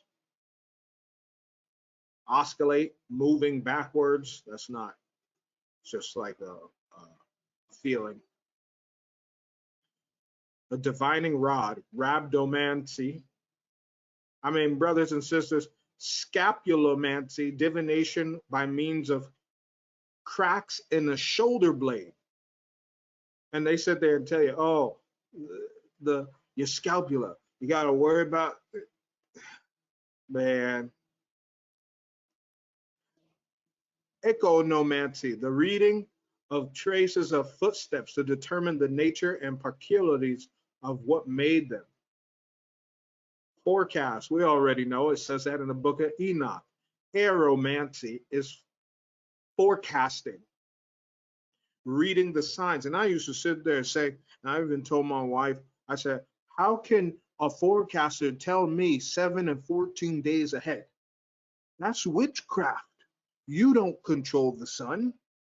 You don't control the moon and the clouds. How you going to tell me how my day's going to look in 2 days?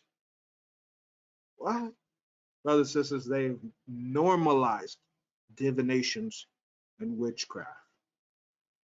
Electromancy, divination, a means of cock, which is chickens, and grains of corn. So they even do that with our food. Sciomancy, which divination of communication with the shades. You see what it said? The shades, shadow of death. You see that? Shades.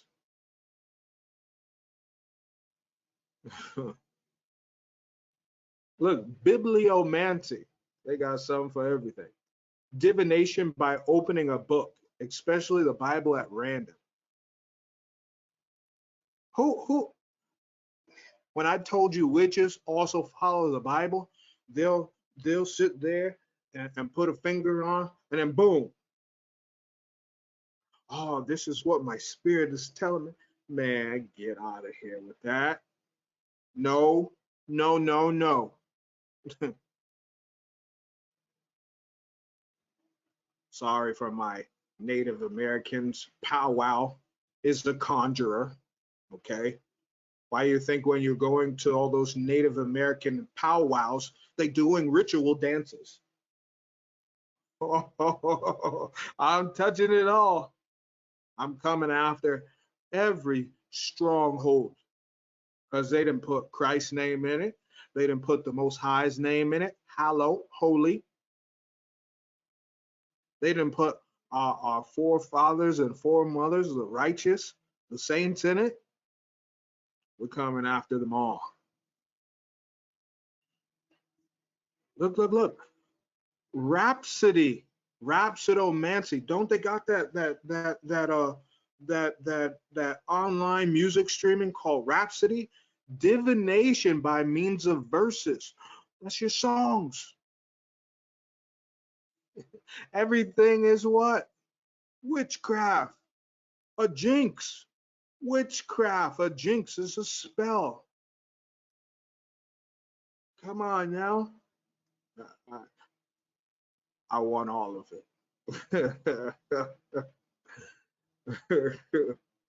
Okay. I want all of it.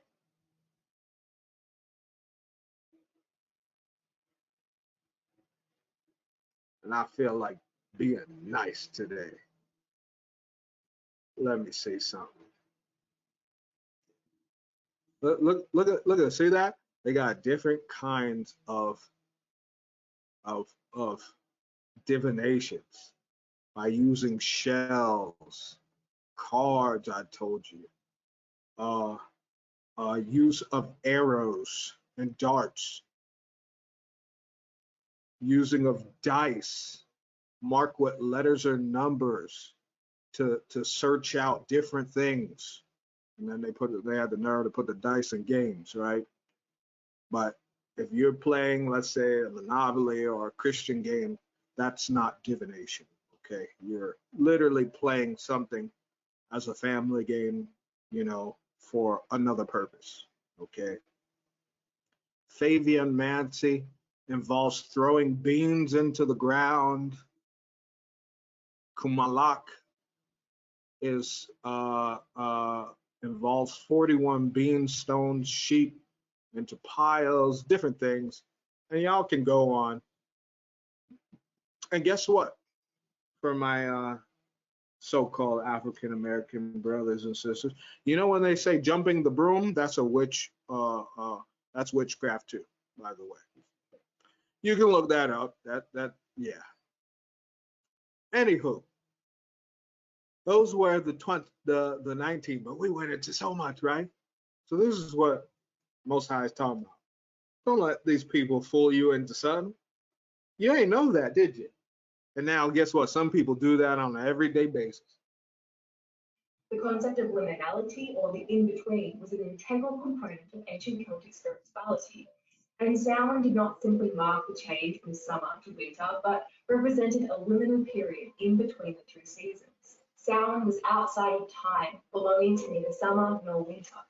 It is also thought to have been a time of peace, as earthly arguments and struggles were temporarily Peace my foot.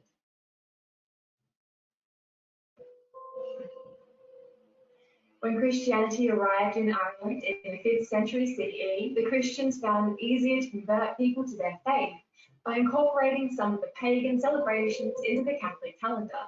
And that's exactly what happened with Samhain. In addition to pagan symbols, temples, festivals, and legends being Christianized. All Saints' Day, also known as All Hallows' Day, which was initially observed on May 13th, was moved to November 1st by Pope Gregory III in the 8th century. And then November 2nd became All Souls' Day, which was used to absorb elements of Samhain that couldn't be absorbed into All Hallows' Day.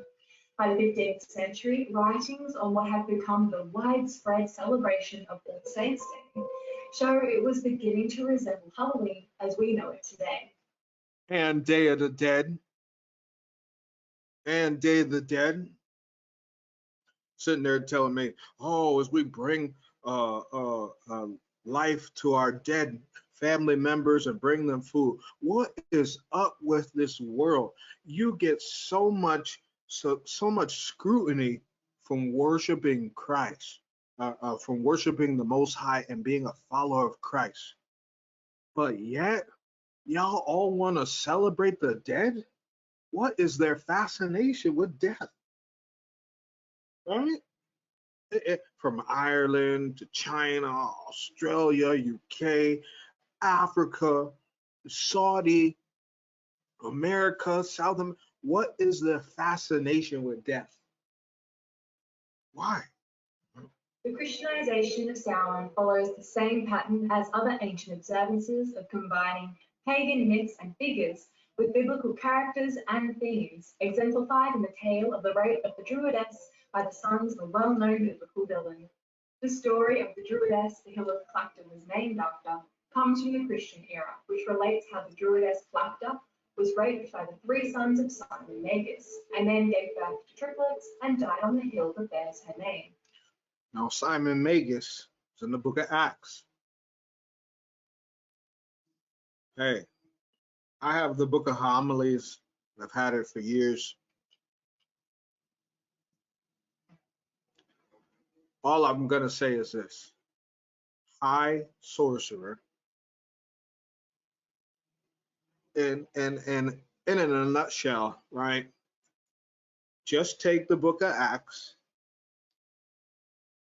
and what his experience with the apostles, specifically Peter, and then times that like times 50. Okay. He yeah, he was a dirty man, very evil, and he wanted to in fact, let me show you, because I couldn't tell you how bad he was without showing you a term that came from his name called simony. Okay. It says simony from Simon Magus, who wished to purchase the power of conferring the Holy Spirit.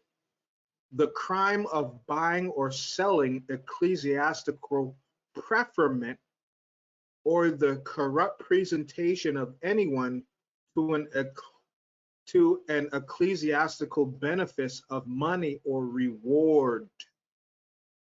Say what? You want better terminology? Fine, I got you. Hold on. Buying or selling of ecclesiastical privileges, for example, pardons or benefices. So buying your way into the kingdom came from Simon Magus. Did you know he also taught about the Bible and he taught people how to do this? He has a doctrine. Let me see if I can find it.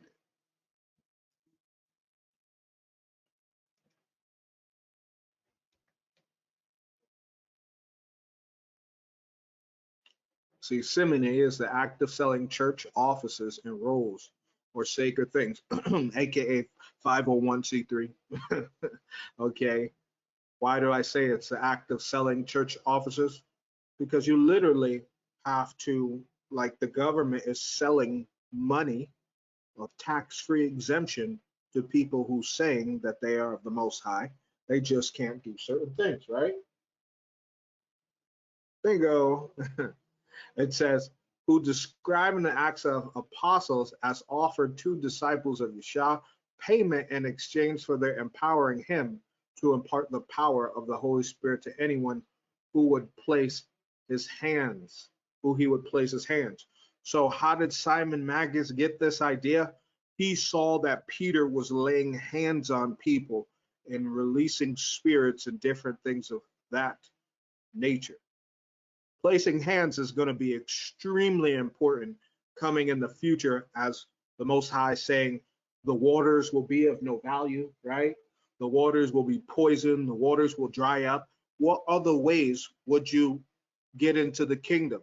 They would have to lay hands on you because there would be no water. What you want? You're going to get baptized in nuclear radiation? Okay. So laying on hands, he wanted that ability. He wanted that ability.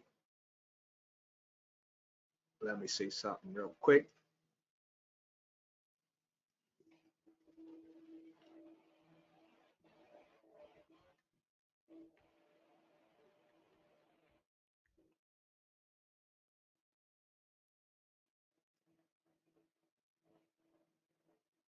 Bam. Yeah, and I did save this too. I remember that. Now, they even got Simon Magus in Britannica. He was a Sumerian magician. Okay. Reads the same thing, offered to purchase from the Apostle Peter and John supernatural power of transmitting the Holy Spirit, thus giving rise to the term simony, which means as buying or selling of sacred things or ecclesiastical office. So wait a minute. If you sell things in churches, you are participating in simony. That's why Christ flipped it over. Buying or selling of sacred things. Gotcha. You know that, did you? Gotcha. Hey,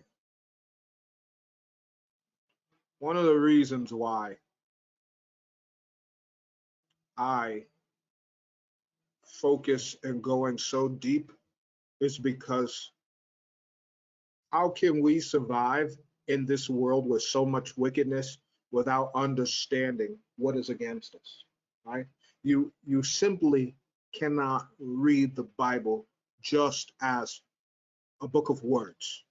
Look what it says. Simon's quasi-Trinitarian Gnostic teaching. Did you know he taught? I told you he taught. Wherein he, with the title The Great Power of God, appeared to the Jews as a mediating, suffering Son of God, to the Samaritans as Father, and to the pagan world as Holy Spirit, is contained in the early Christian writings known as the Clementine literature. The mythic form of these documents raised doubts as to whether the biblical Simon Magus and Simon of later apocryphal sources are the same. And they have Simon Magus in different apocalyptic books, okay, apocalypse and pseudographic books, okay. So he was going around saying that he was a son of God, What? That he had connections with the Father, saying that the Holy Spirit was coming from paganism. That was him. He couldn't buy it, so he switched it so he can have people follow him. Sound like a Judas to me, but hey, Judas, what made Judas worse is he knew the truth and was given a chance to change, right? And this man knew the truth too. But moving forward,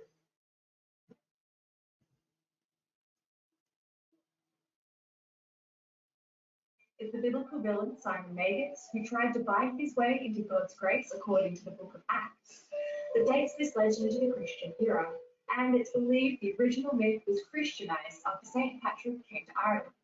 boom. So even Simon Magus has something to do with Halloween. And then they call themselves Christian, right? I mean, the irony, right? Trunk or treat, and then, doing everything supposedly to save people, right? I mean, everyone knows Christian churches now have become like a concert. I mean, what? No one cares about the disciples, let alone they could care less about Christ. We can see that through their actions. Holy Spirit, they don't even know the first thing, right? Like it's wild. During this time, the celebration of sound was turned into a night of prayer, vigil, and fasting. Bonfires were still lit, but now they were for Christian heroes. So even if you fast on Halloween, understand that that's still a part of their pagan ritual. So which means you just abstain from evil. We not gonna sit there and fast on this day. Why? Because they do the same thing as well. I don't want to have no ties with this demon stuff. I don't want the Most High to say, well, you know that they fast. Why are you fasting? Right? What are you doing? Right? I said to stay away from the rudiments of the world, away from the traditions of man, and you doing it anyway, right? Okay, you want to fast, do it on the day after, right? Do it at the time after. The changing of the season was still observed, but now for the glory of Christ. By the 16th century, the observance of souling, the act of knocking on people's doors and asking for a soul cake or soul. Whoa, whoa, whoa, whoa, whoa. Now we got people doing something called souling. Turn it up. I need you to hear this. But now they were for Christian here. Let me pull something up real quick. Okay. This for you guys. I love you all, by the way. This for you. Where is it? Did I get it?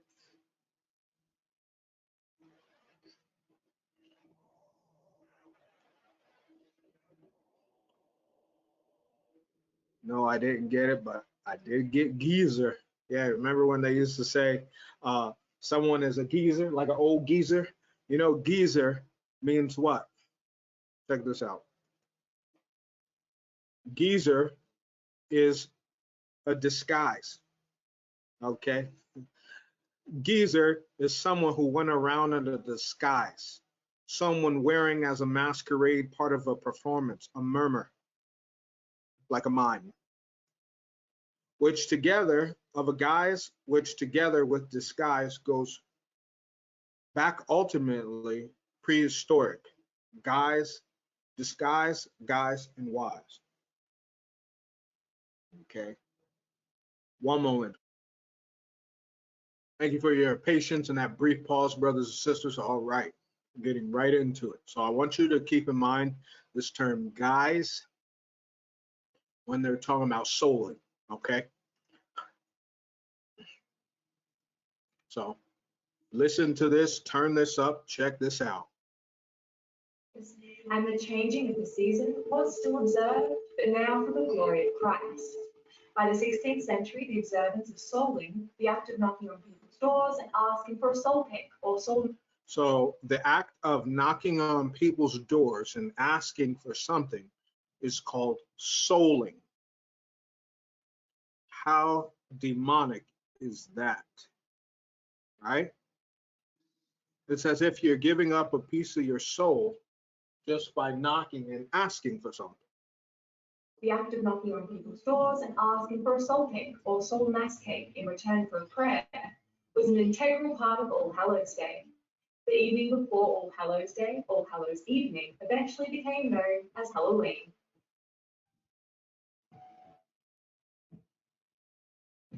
A further development in the holiday came about after a failed assassination attempt in England. On the 5th of November 1605, a group of dissident Catholics tried to assassinate Protestant King James I and his parliament.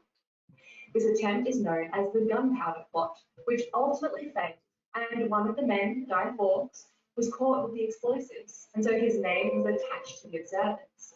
Guy Fawkes Day was celebrated by the Protestants of Britain as their triumph over Catholicism. UK. And the night of November 5th, bonfires were lit and unpopular figures, often the Pope, were hanged in effigy. There was also drinking, feasting, and fireworks. Children and the poor would go door to door with a Guy Fawkes effigy in a wheelbarrow, begging for money or treats. And this practice eventually was incorporated into Halloween. Whoop, it's all pagan. To this day, Bonfire Night is still celebrated in many towns throughout England.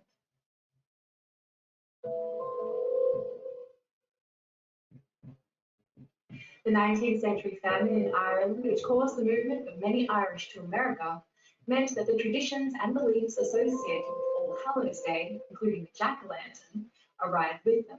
The jack-o'-lantern began with the Irish folk tale of Stingy Jack, who was both a clever drunk and a conman who had fooled the devil into banning him from hell.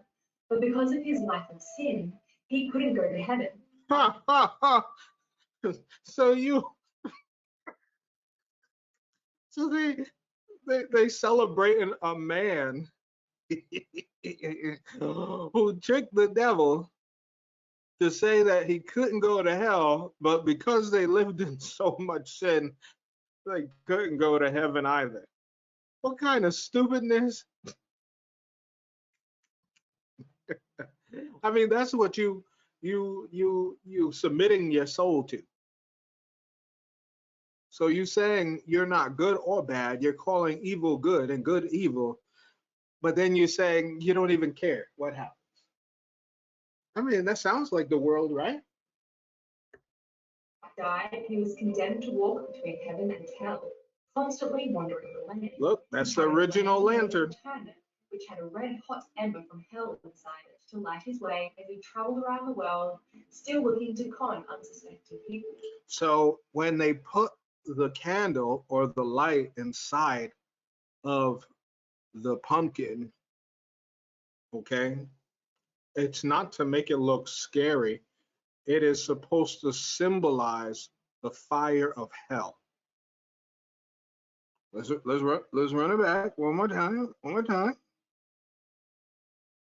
So you listen.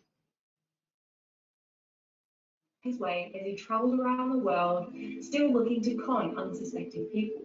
On All Hallows Eve, the Irish would follow it. He was condemned to walk between heaven and hell, constantly wandering the land. He carried a lantern made of a turnip, which had a red-hot ember from hell inside it to light his way as he traveled around the world, still looking to con unsuspecting people. So our light is Christ and the Holy Spirit, the Bible. Their light is the light. They're saying that the lantern or the jack-o'-lantern supposedly through the pumpkin and the fire or the lighting is their light that leads their path. So the path of hell leads, the light of hell leads their path. On All Hallows Eve, the Irish would hollow out a turnip, carve a face on it, and place a candle inside to protect themselves from Stingy Jack. When this tradition travelled to the United States, a pumpkin was used instead of turnip because it was easier to carve. Halloween took another step toward its familiar form in response to the antics of young people in the town of Hiawatha, Kansas, USA. In the hopes of tiring out the young people of her town enough to stop the vandalism which had become the norm on October 31st in the early 1900s, Elizabeth Krebs threw a party for them. Her first attempt was in 1913 and it failed, with her town still being vandalised because she wasn't inclusive enough. The next year she tried again, but this time she invited the whole town and had a band, costume contest and a parade. With the entire town celebrating and partying, there was no disruption or vandalism. The word spread, and the tradition of Halloween parties, costume contests, and parades got added to the dancing, music, and feasts of the traditional celebration. Now, let it be known that this woman started Halloween parties. Mrs. Krebs is sometimes considered the mother of modern Halloween, but she didn't contribute one of the essential aspects of the night, trick or treating, which was firmly established in Canada by 1927, with young people going door to door asking for sweets in return for them leaving the home in one piece. After leaving the home in one piece, so that means they were killing people for candy. What? I mean, we already went over the words, right? Isn't it crazy? The celebration of Samhain has gone through many changes since its early beginnings, and this is entirely in keeping with its central theme and focus, transformation, which is continued today through Halloween observances. For the ancient Celts, Samhain marked the transition from the light half of the year to the dark, and in the modern day tradition of Halloween, transformation is embodied in the wearing of costumes and masks, which alter a person's persona, changing their identity even if only for an evening. The ancient Celtic goddess most closely associated with Samhain was the Morrigan, whose acts of transformation feature in every one of her myths. The most popular figures and costumes for modern day Halloween, such as superheroes, werewolves, vampires, and ghosts, all have to do with the transformation of one thing to another. So you are allowing it's a spiritual transformation, brothers and sisters. That day you get to go from normal to a beast, or that day where uh, females get to go to a Halloween party and be a vampire, or they get to dress up as a devil, or these twisted prostitutes, right? They dress like this. It's saying this is what it's in their insides. This is what their soul likes. If they had this day every day, brothers and sisters, this is what they would dress like. This is what they would embrace. The natural to the supernatural, and for one night a year, anyone can become anything they want to be. Sound like this? I mean, one minute you're black, you have a white woman saying that she was born black. You have a black man saying that he's stuck inside of his body, but he's really white. You have some people who think they're cats, some people who think they're frogs, some people who think they're boys when they're girls, some people who think they're girls when they're boys. I mean, every day is Halloween in the world now. What is your favorite tradition during the spooky season? Let us know in the comments. There's nothing. I don't like it. It's evil. It's sick. It's twisted. You know what my favorite time will be? When Christ come back and we get into the kingdom. That'll be my favorite time. We're here, heathens. All right, back into these scriptures. Yeah, we got more videos. Don't worry. Leviticus 20 and 27 reads, a man also, or woman that hath a familiar spirit, or that is a wizard, shall surely be put to death. They shall stone him with stones, their blood shall be upon him. Now, you may see, and a lot of people, because they fail to realize and they like to, just take things from the Bible, we have no jurisdiction to kill anyone, right? It says it several times in the New Testament. Most High is our vengeance. This was back then, right? Now, with the blood of Christ, these individuals have the opportunity to repent and return unto the Most High, right? So when Christ came to make that atonement, he also took out what? It says the Aaron Levitical priesthood. This was a part of it, stoning people. You give the people an opportunity, you tell them without committing them to death, all right? Which is what the Christians will say, you're judging me. Judging means to put them to death.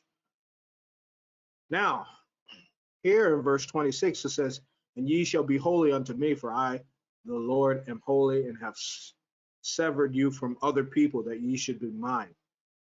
Now, understand what the Most High is saying. To the Jew first, and then the Gentile, severed. It means to what? To divide or separate. Once again, same thing in the New Testament, being unequally yoked. The Most High hates it. Why should you participate in anything now? Right?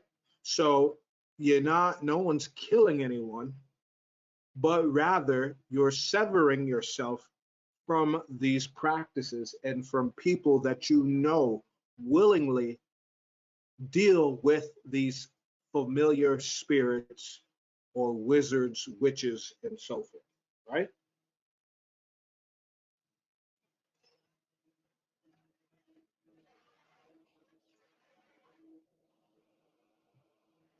Very, very important.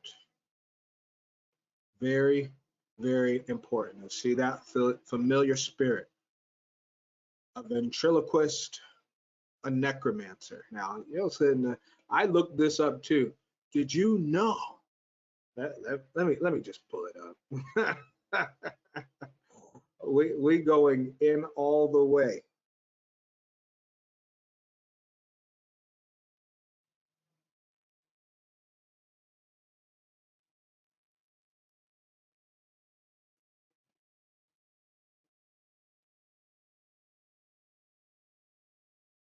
A ventriloquist.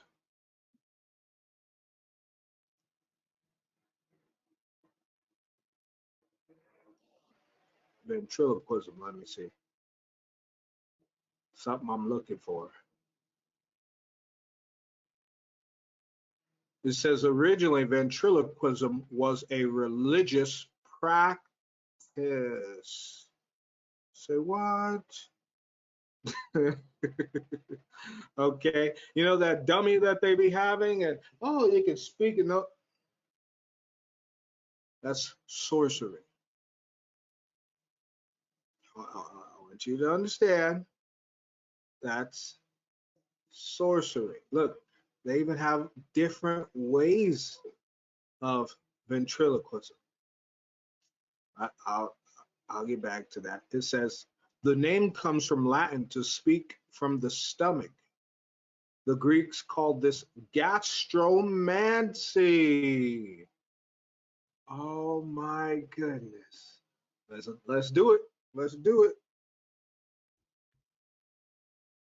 Oops, excuse me. They called this gastro. Oh, they're giving me a hard time. That's okay. We'll just do it this way.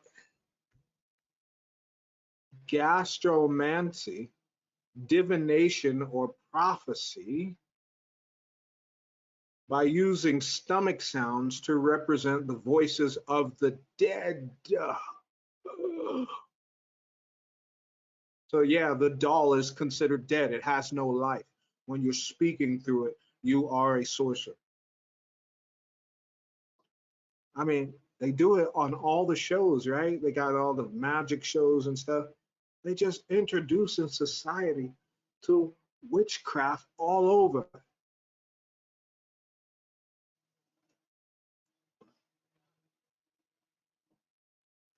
Oh, wait.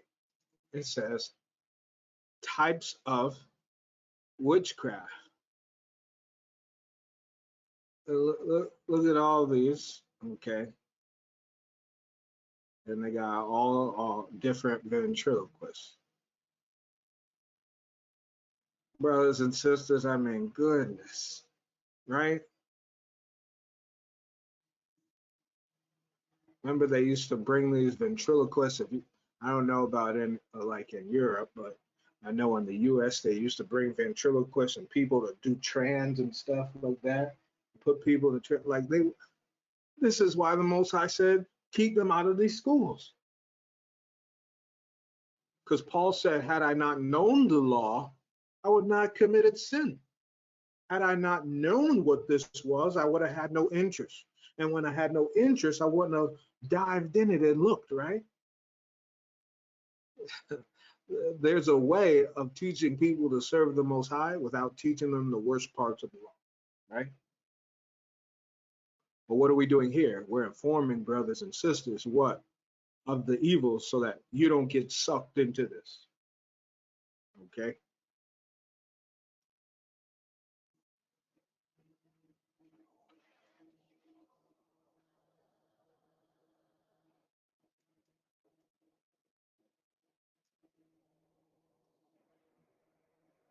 All right, next verse. Leviticus 19. Going 19 and verse 31. It reads, regard not them that have familiar spirits, neither seek after wizards to be defiled by them. I am the Lord your God. Now, the key word is regard. That means don't go to these individuals for help. It says to turn by, to face, to look, to appear. Now, the word regard means to point or be directed, to notice with some particularity, to attend to with respect and estimation. That means to sit there and ask these people, oh, my boyfriend is, this way, what should I do? Or say, oh man, I'm down on my luck and, my third marriage just failed. And, what do you think I should? Don't do that. So many people do this stuff. I mean, look at the Dr. Phil's and all these even TV shows. It's like you can't not find this stuff, right? They're making sure, Satan is making sure. It's like a last push of desperation where everything is just out there.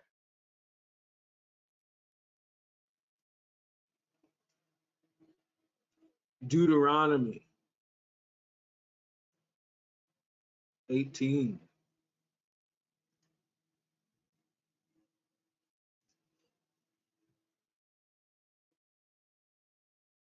And I read, when thou art come into the land which the Lord thy God giveth thee, thou shalt not learn to do after the abomination of those nations. There shall not be found among you anyone that maketh his son or daughter to pass through the fire. That is child sacrifice, abortion, or that use divination, or an observer of times, or an enchanter, or a witch, or a charmer, or a consulter with familiar spirits, or a wizard, or a necromancer. For all that do these things are an abomination unto the Lord. So anyone who celebrates and does any of the things that fall in line with any of the things, divination and observer of the times, all of it, you are an abomination to the Most High. Don't tell me that you're a Christian, 364 days of the year, or 363, 364, most of them only know 365. So don't tell me you're a Christian for 364 days and then you're like, oh, it's just a night.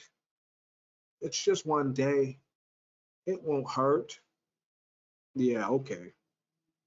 For all that do these things are an abomination unto the Lord, and because these abominations, the Lord thy God doth drive them out before thee.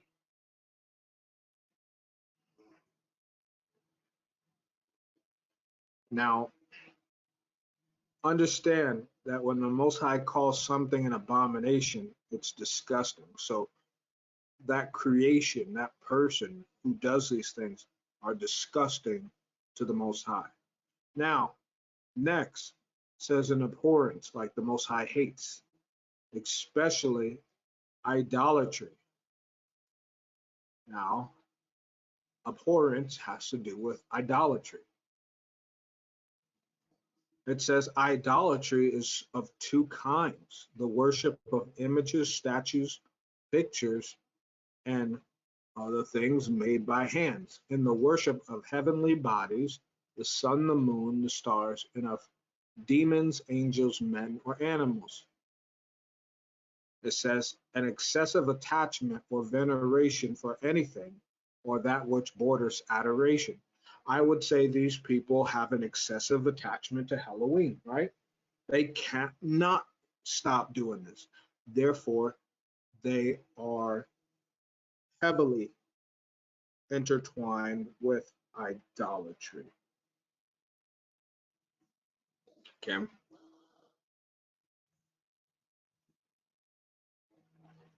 Jeremiah, Jeremiah 7:18 reads, the children gather wood and the fire. Well, actually, you know what? Hold on. I'm not even gonna. Let me see something really quickly.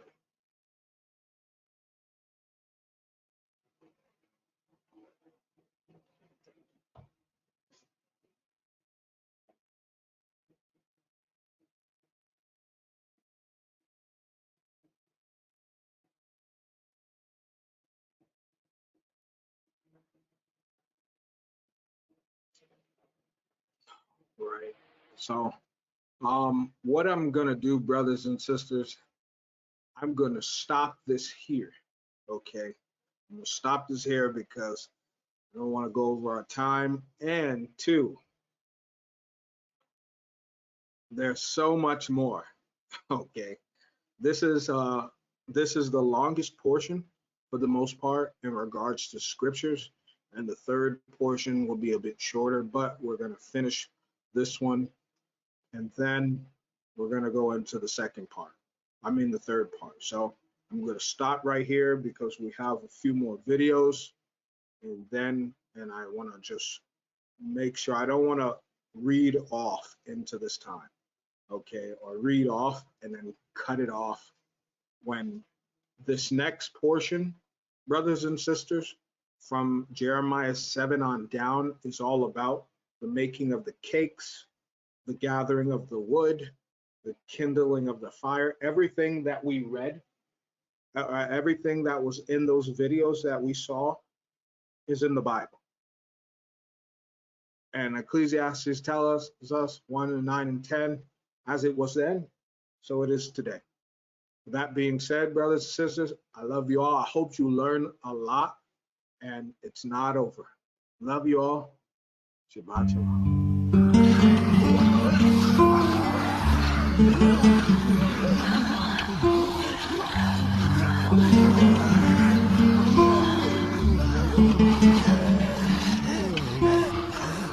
Yeah, I walk through them open doors. Now I see truth standing on these ocean floors, surrounded by zombies who love eating brain, but not to gain knowledge, just to destroy yours.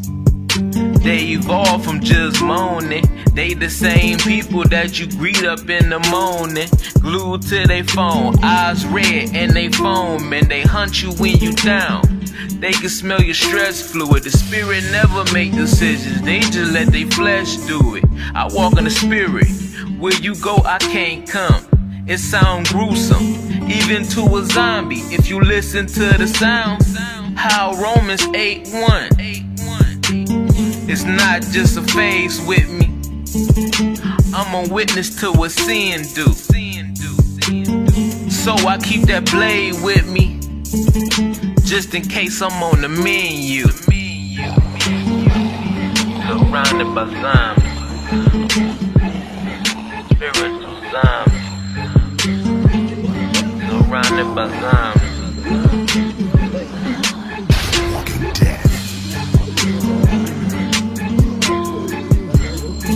Spiritual zombies.